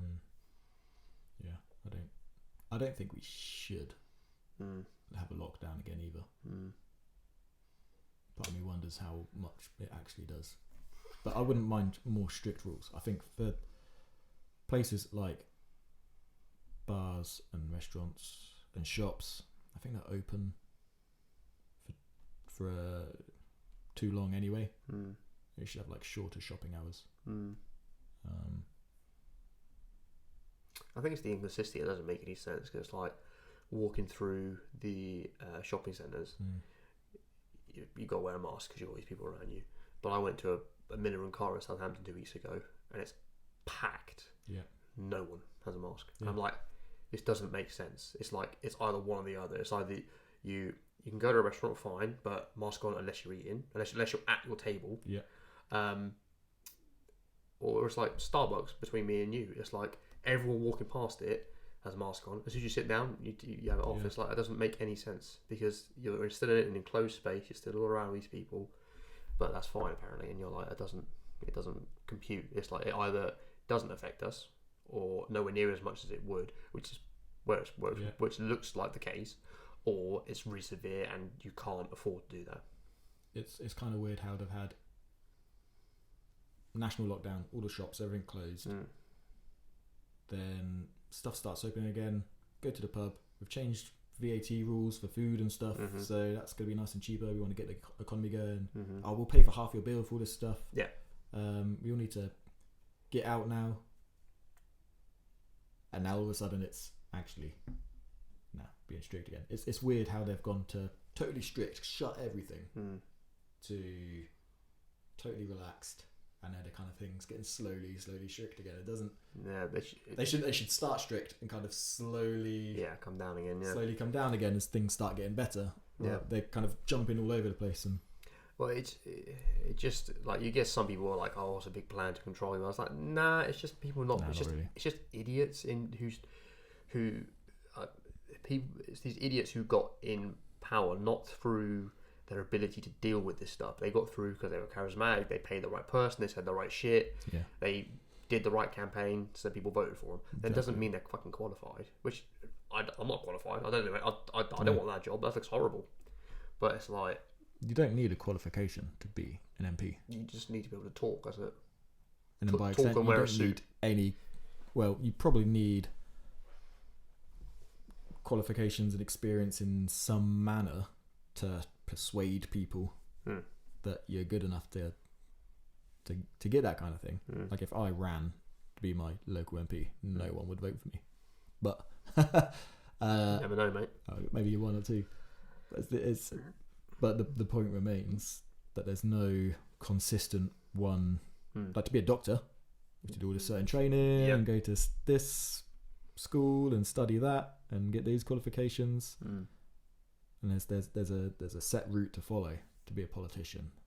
Any old clam with a plan can finagle his way up there. If they're rich enough, if they know enough people. Yep. Yeah, it doesn't mean you're equipped to do this shit. If you've got the right equipment, the right tools, you can get your way up there. I don't think anyone is. Like, no one would have been prepared for this. Because it's just, it's like a load of fucking... It's like a pissing contest between other countries. It's to be like, who can be the strictest, who can be like, oh, I'm looking after all these people, that sort of crap. Because I was taught this guy came into work the other day, and he was like, oh, what? Me and the wife, because we, our office was shut, and like we work from home, we just bought a huge fucking mobile home. We've been all around Europe for the last 4 months, just driving around, and it was like great. Like we can just set up, we go to this Airbnb, we plug our shit in, we start going, and all these places are really strict. Like they've got all these laws and everything, but great. We're still fine. We get tested when we can. We're all good. And he said like England's just all over the shop, but we've got no idea what's going on. It was like you go to Germany, you go to France, Spain. Like these are the laws, these are the strictness, and then beyond that, do what you want. But like we said that we're all over the shop. We do have a lot of cases compared to other countries. So it's probably got something to do with that. Yeah, I don't know. Like, it's not so bad. There's other countries, some of your more not as developed or poorer countries, where it's really hitting them. And it's really dreadful. But yeah, I'd expect more from the UK. Well, I remember Italy when this first started happening. It was a huge death toll. But then people were like, oh, it's because of an Asian population. They all smoke, they all this, blah, blah, blah, blah. Yeah, I remember I think that was why we went to lockdown, because there was all that shit going on in Italy. People were like, whoa, shit. Yeah. It's weird how this stuff like dictates our life now. Yeah, I mean, there's, slowly getting used to just the fact that people are getting ill all the time. But is it people though? That's the thing. Like I don't. I've got one mate who said that she had it, and there's a quarantine for 2 weeks. But I'm like, okay. I've heard of the odd case here and there. But I don't know. No one like really close getting really ill. Yeah, I don't know anyone who's died from it. No. I mean, I've heard of people, but it's like you hear say everything. Like, Yeah. And whether that's just because we're in Reading, which for the most part seems pretty low from people. I've got two people here. Two people work for the NHS here. One in Royal Berks, one in Prospect, and they're like, yeah, we've got a few, but we're pretty low. And we're doing all right. Other places are obviously worse. So yeah, it seems like it's a big deal, but it's not a very big deal. But it could be a big deal. It's obviously bad. People die. There's no change with that. But it's nowhere near as bad as we were told it was going to be. We were told it was going to be horrific. Is that you? I haven't eaten today. So, I've been told it's going to be like horrific. It'll be like what Ebola we thought Ebola was going to be. It would be worse than AIDS. It would have been bird flu and and it's just like, well, I get it when people were pissed off, like why we didn't shut down everything for that. Why are we doing it for this? I think it's because some people go to the conspiracy side of things, but I genuinely think it's just because we're a lot more connected now. There's a lot more. There's the social media influence. There's newspapers. The physical newspapers don't exist anywhere near as much as they did 10, 15 years ago, and it's just these journalists and newspaper companies are just desperate to hang on to their jobs, and they're just writing all of this crazy shit, and it's all of this information spreads much faster now. Yeah, exactly. Yeah, and it's doom and gloom, and clickbait shit like this person dies, this kid dies, that dies, and then they're just desperate for a job, and they're just creating all this shit, and then that's led to people being scared and worried, and governments doing this and that, just because the spread of information is so prolific. Whereas if we didn't know what was going on, if we didn't hear anywhere near as much, nothing would have changed. People would have been like, "Oh, the cold's pretty bad this year," and that's it. Yeah. I genuinely think that if no one had told us, or if we never heard of this thing, it would have just been like, just be a bit more careful. That's it, and nothing would have changed. I think it's agreed that it's not actually that deadly, but if it could have and we've got the technology, we've got the money somewhere to sort it all out. It's just if I don't think the NHS isn't cut out for looking after everyone all at once. Yeah, that's agreed. Well, that's why we did the lockdown. Yeah, this isn't to stop the virus. This is to make sure the NHS doesn't get fucked up. Yeah, which is screwed up when you think about it. Because you should have the facilities. And it's like when we were told that masks don't work. We were told that because there weren't any available. Yeah. You're a hungry guy. I'm a hungry man. Well, I've got to feed this mediocre body, so Mediocre. Got to stay humble, Andy. I prefer the first one, I reckon. Fair enough. Yeah, there you go. Just the weird. It's slightly different. I think you might actually like the hazelnut then, because if you don't want as much of a flavour, that's more bitter than that one was. You probably like that then. Do you like your coffee intense? I don't know. It depends on mood, man. I have to mix it up, to be honest. I'm a bit annoyed I've actually run out of decaf. I need to get some more, because I do like my evening coffees. Just a little medium amount of just an ordinary coffee flavour. I'm a simple guy. Yeah. In a blind test, I reckon most of those I couldn't. Oh yeah. I could tell they're different, but I couldn't tell you how they're different. Yeah. You couldn't say which one was what. I couldn't say which is which. No. No way. I need another piss. All this liquid. For that coffee. All this liquid, mate.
2 hours and 40 minutes of chatting shit. Mate, all this coffee's made my lips go black. What's that gun? Yeah, it's weird, mate. It's all like the bottom. The top's alright, but the bottom one's gone a bit weird. It's like, What's your longest episode? 2:58 is the longest. We're nearly there. It's 2:40. Do you want to see if we can get 3 hours? Or are you getting bored yet? We'll squeeze to 3 hours. Squeeze 3 hours? Just so I can say that I've broken a record. You just sit in silence for 20 minutes. Well, what's? Oh man! But does that count little breaks? So heading off to the bathroom. It's still running. That hasn't stopped. Yeah, but like 2 minutes of me just looking at. Well, fine. Let's go. I found out what it was. So what? Arnold Schwarzenegger calls his cigar a Stogey. A Stogey. Stogey. S-T-O-G-I-E. Stogey. Stogey or Stogey? I think it's Stogey in it. How does he pronounce it though? Stogey. That makes more sense because cigar doesn't work in his accent. Cigar. No, I can't do it. He doesn't play an ad. I remember. I think this was Shaq. Just shit from anyone. I smoke my Stogey anywhere I want. I don't have to find a hideout place like you. Is that just an interview or is that like a film? Yeah, it's an interview where Arnie is just talking about his cigar. Classic. I think Arnie. Shaq showed it to me. No, fuck a duck. And he talks so passionately about his cigars. How can someone so, well, at that time, fit and healthy, looked after himself, but he smokes like multiple cigars every day? So the only bad thing about cigars is your risk of mouth cancer because you're not inhaling it, and it's literally just a dry plant. That's it. Oh, right. Whereas like a cigarette, you've got the nicotine, you've got the tar, you've got the Arnie's stupid a tough bullshit. man. He sucks it down. He inhales. Mate, have you ever inhaled a cigar? Nah, It I've burns. never had it. It's nice. Like, not like the big Cuban Yeah. cartoon ones. I've had Havanas. They're nice. Like like those little mini cigars which look like just fat cigarettes. Yeah. And that was, I don't know. It's just like. Wait, do you mean cigarillas, the little ones? Yeah. Yeah, they're alright. It just tasted like 5 cigarettes at once. Again, it's if you're. Oh, that's a big yawn. You're boring me. No, it's if you inhale it because you get like if it's like weed or a cigarette, you obviously inhale that. But with a cigar, you don't. It's just the flavour, and because you look pretty cool, and because it's so thick, the amount of smoke you breathe out is way more. So it does look cool. Some taste really nice, I must say. To the right person, if I sat here with a big fat cigar, just puffing out smoke. Yes, like a right dick. Maybe. Look like a right dick. A right cock. Either way. You know how some people just they roll up on a Harley in all the leather, take off their helmet. Yeah. Looks like an absolute nerd. What are you driving that for? You don't suit that. That'd be me with a cigar. I'd just see you with a cigar. We could do that. I'd like to try one. Yeah. Just to see just to have the experience and know what it's all about. Yeah, we could do it. I don't think I'd. Well, you're not a smoker anyway, so. No. I don't really enjoy smoking. Weed's alright, but I mean, still, I've so rarely got the effects from it because I'm pretty sure I do it wrong. Because whenever I inhale too much, I'm now like. It's such a light buzz as well. Yeah. I'm just more giggly. I think the last time I remember. Like alcohol probably affects like everyone. Doesn't matter who you are, but alcohol probably has a greater effect on a person. And it's because it's a simple method. You just drink as it. Yeah. And then it does the work for you. Alcohol's probably stronger. Like alcohol. If alcohol was invented today, people would be like, "What the fuck is that?" I don't think it would be. It would. Yeah, it wouldn't be allowed. It wouldn't be allowed. No way. That would be the class A drug. Yeah. Yeah, I agree. Yeah. I agree. Alcohol's more dangerous than weed. Well, yeah. If you just stop cold turkey weed, nothing happens. If you stop cold turkey alcohol, you're dead. you are does more damage than weed. dead. 100% does. Yeah, that's mad, isn't it? Well, I thought about it years ago. I realised that we're basically, whenever we drink, we're basically just slowly trying different strains of poison. Yeah. It's just slowly poisoning ourselves, just because For fun. Yeah, just because of the hallucinogenic or whatever you call it effects of that poison. It's like getting poisoned by a snake. It'll fuck your brain up. Yeah. It's just fun. It's so ingrained into culture. Yeah. It's so solid as part of the world's culture that alcohol is a bit of a laugh, and it creates a lot of money. Especially because it's taxed. It makes a lot of money for the government and a lot of industry that it can't be outlawed. No, and I personally wouldn't want it to be. No, because it is fun. It's fun, and yeah, done in a smart way. It's alright, crack on. Well, I think Europeans probably a generalised way to say it, but I like how the Italians do it, whereas they introduce alcohol from a really early age. And so you're like, I don't care. You don't have binge drinkers. You might have technically alcoholics, but it doesn't affect them the way it affects us because we've got that legal age, and we're all there like, oh, we gotta wait. And then by the time you're 14, you're like, okay, I'll have a drink, and you go drinking with your mates. You're like, oh, we're really naughty. It's great, isn't it? It's like, yeah. I mean, by the time I turned 18, I was like, I don't care because I've already drunk for 4 years. I don't give a shit. We've got this culture that if you want to go out on the weekend and you want to have fun, you need to have a drink as well. And it is difficult because I know, like, there's that beer sitting right there, and beer's a bit of a laugh, but we're driving home later, so although that isn't really going to do anything, I probably shouldn't. But every time I'm at a pub or going out or just hanging out with some mates, it's just like, do you drink a bottle of water? Or if there's a couple of beers knocking her out. Interesting. Yeah, well, it makes you more sociable because you're more relaxed, and I mean the Stella is a shit example of this. Sorry, Stella, but your branding is terrible. But like, you get some of the ones which look awesome, like Peroni, great bottle, great glasses. They make it look really cool. You get all the whiskies, even the vodka bottles now. They look just so cool. And like, have you seen the most recent Smirnoff advert? No. It is excellent. It's a really cool advert. It's really, really cool. But I mean, even though I know what it tastes like, I know what it is, like, it makes me want to drink it because I'm like, it just looks really cool.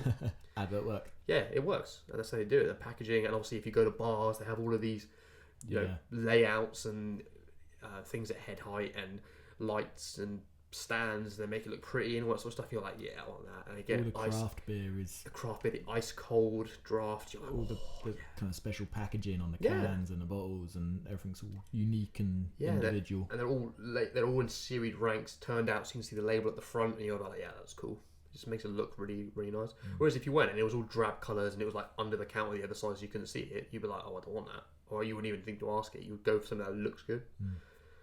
That's why I'm such a sucker for Monster. It's a case in point because the can just looks sick. I'm like, yeah, it looks awesome. I want to get one. It's all part of it's kind of it's like a culture. They designed their entire brand around a certain type of person or a certain type of attitude, and you know, a little old 70-year-old lady isn't going to look at a can of Monster and think, oh yeah, sick, let's buy it. Yeah, no. But that's because it's a 70-year-old lady. Yeah. And someone like Matt Dillahart, that's kind of, they design their brand to get someone like you to get interested in it. Yeah, absolutely. Well, no one creates, well, no one, very few companies create a product designed aimed at everyone. Yeah. It's very few. Like almost no one. Toilet paper and toothpaste is probably about it. Yeah. Whereas everything else is geared at a certain audience, like cereal, that's for kids, for example. Yeah. So you focus on a specific thing. Whereas like the 70-year-old lady, she'll look like, you know, wine would be a good one for her because it's subtle, it's refined. It'll have a nice, neat, maybe stylized label on the front. It will have a lovely colour to it as well. Or even like toilet paper. There might be a nice toilet paper that old lady likes. Yeah. But for us, just I'll get whatever's cheapest. Yeah, I can get to wipe my bum. I can get 9 for £1. Now we're talking. Yeah. Yeah. Whereas that old lady, they might have a preferred, or that one's like that matches the colour scheme in my bathroom. When I really indulge my sweet tooth, I'd go for I want a packet of bourbons, I want custard creams, I want McVitie's, the big ones. I want You're a biscuit dude, aren't you? Yeah, I want McVitie's, dark chocolate digestive. I want that. Hobnob's good stuff as well. That's like £7 or whatever. You go to Aldi, you can get all 5 of them for 98p.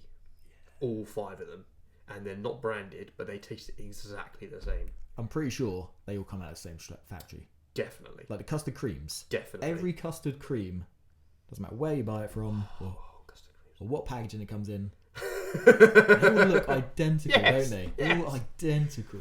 Was like I love shopping at Aldi and Lidl because you look at something, you're like, let's just say Hellmann's on the front, but it doesn't. It says something else. But it's the same colour, the same design, the same exact branding, just like helmets or Hellmund or something. It's just slightly different. Yeah, it's slightly different. It's like it's definitely mayonnaise. Yeah, it's like that's definitely the same fucking production. It's just the brand. It just makes the money.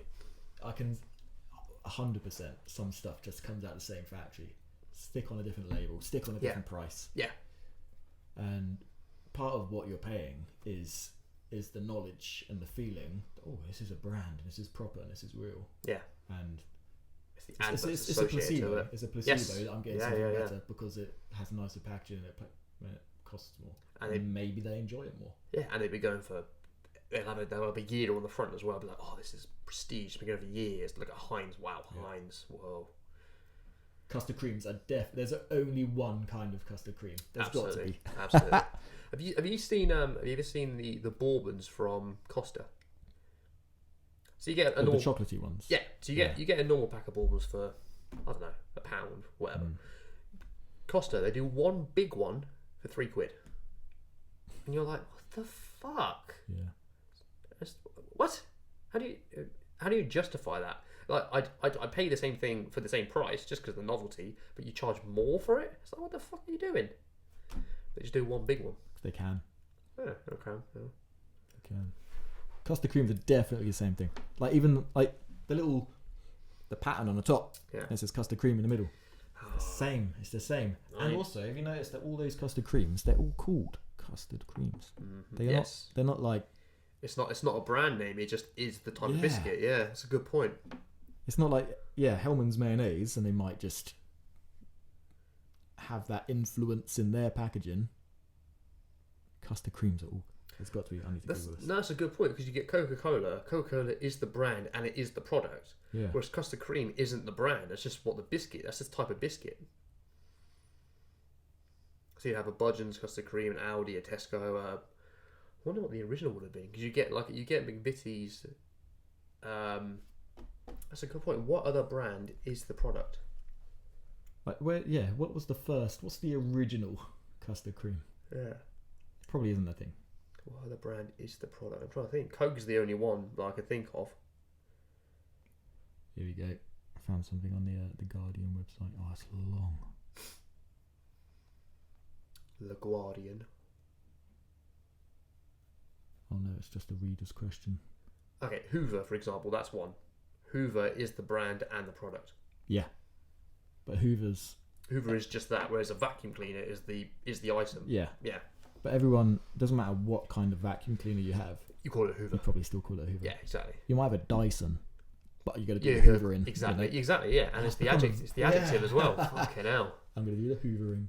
Yeah. No, you're not. You're going to do the vacuum cleaning. Exactly. And you're like, fuck off. I'm not saying that. I'm not saying another word. I'll just say one word. The vacuum cleaning. Yeah. Hoovering, vacuum cleaning. Yeah. It's only. I'm not saying an extra syllable. Fuck off. That just feels weird as well to say the vacuum cleaning. I feel the old. Vacuuming. I feel old. The Hoovering. Hoovering, yeah, this makes sense. Yeah, I've got a Henry Hoover. That's what they call it. I'm gonna do the Henrying. Yeah, that's what I call that. Have you seen the one where you've got like Henry Hetty? So you got the red one, the pink one. Yeah. Have you seen the yellow one, the James? It's basically a post where it's like... Is it like a little baby one? It's like basically you've got the two. You've got the Henry and the Hetty, red, pink. They're both looking that way, both beginning with H and the similar sort of colours. And you've got a yellow one. He's looking the other way. It's called James. And underneath it says, "Who the fuck is James?" Who is James?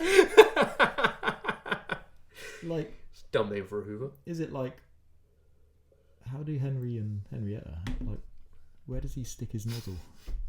How do they procreate the little baby Henrys? Yeah, and where does she give birth? Because she just sucks. They both do.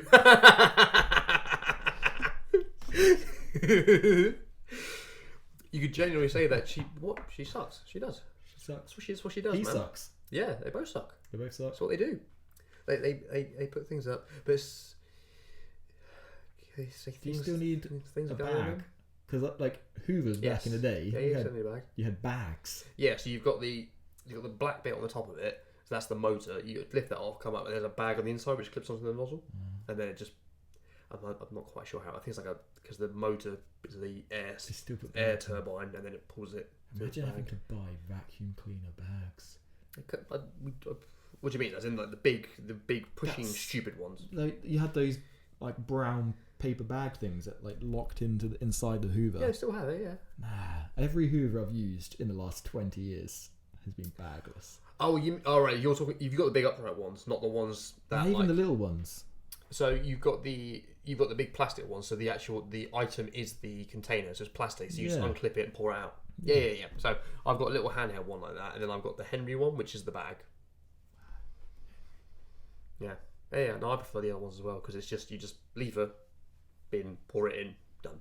Like, who thought? Oh, let's have our vacuum cleaners have temporary bags. And I think we had every uni house had a Henry. Because it's just like. Just cheap. The cheap. Yeah. Hoover. Does the job, to be fair. I don't think I ever changed. In 3 years at university, I don't think I ever changed a vacuum cleaner bag. You probably have one of your... And I'm doing the hoovering. You probably had... my carpet still looks shit. You never wondered why. There you go. I thought you were going to say that like, yeah, it always works. No, I like that way around. So I always thought Henry the Hoover was shit, but maybe it's just because I didn't empty the bag. Whoops. You're the kind of person to be like, why is my car always filthy? It's like, because you never take anything out of it. We done it? Almost, mate. We've got 4 minutes to go. Oh, right. So good. Let's go. Let's talk about cleaning the car. Another cleaning the car story then. Okay. So, last week, we're doing our road trip. We're on the Isle of Portland, around the bed and breakfast. Around the back, there's a little car parking spot. We parked there 2 nights. The first night, the car's fine. Second night, go down in the morning. Huge seagull turd down the passenger door. Yeah, absolutely enormous. That's what I like to hear. Like, it looks... This bird must have been huge. It might have been a human. It might have been the... Real bad digestion. Whoever owned the bed and breakfast just really annoyed at me for some reason. Move your car. But yeah, it looked like a man had shat all over the car. It was enormous. Yeah. And it was like that crusty bird shit as well. So on driving on the way back, I think we can't just leave a bird shit there. It's over the handle as well, so you could barely get inside the car. Yeah. So we took it through the car wash. Did it get rid of it? No. What?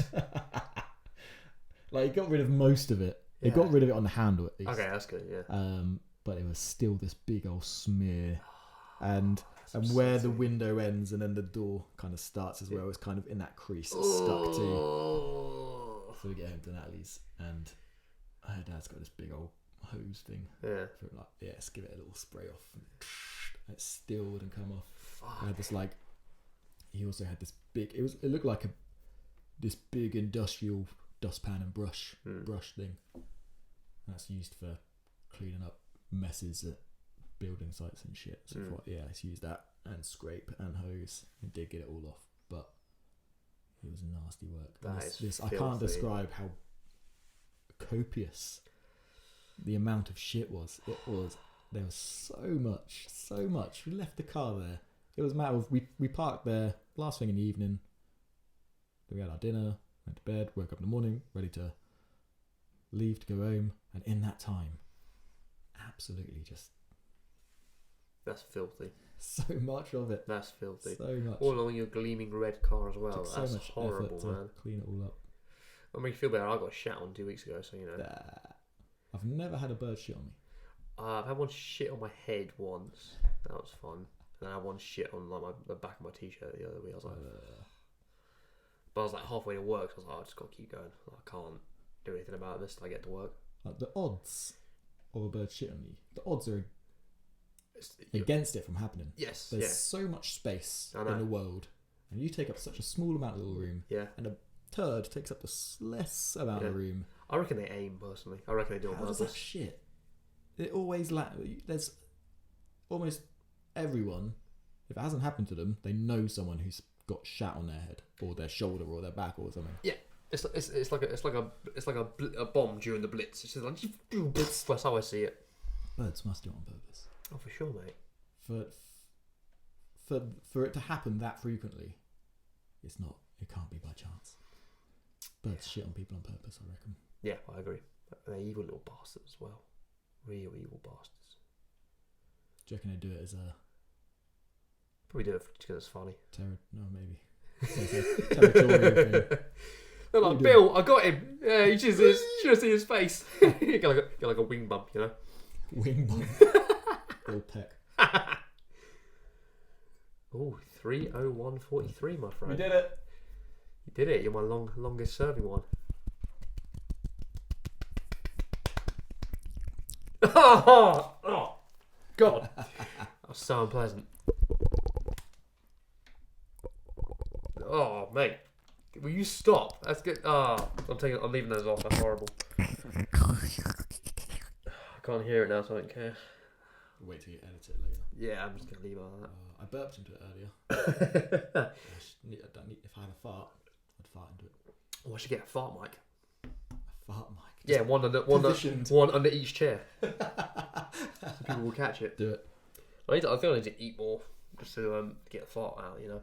Thank you for watching today. What the fuck are you saying? You'll hear this later. If I'm getting super close, then you need like a pop shield or something, because otherwise I'm getting all... Thank you. Again, I would use that, but it's just annoying. Like, I'd have to move. What the fuck are you doing?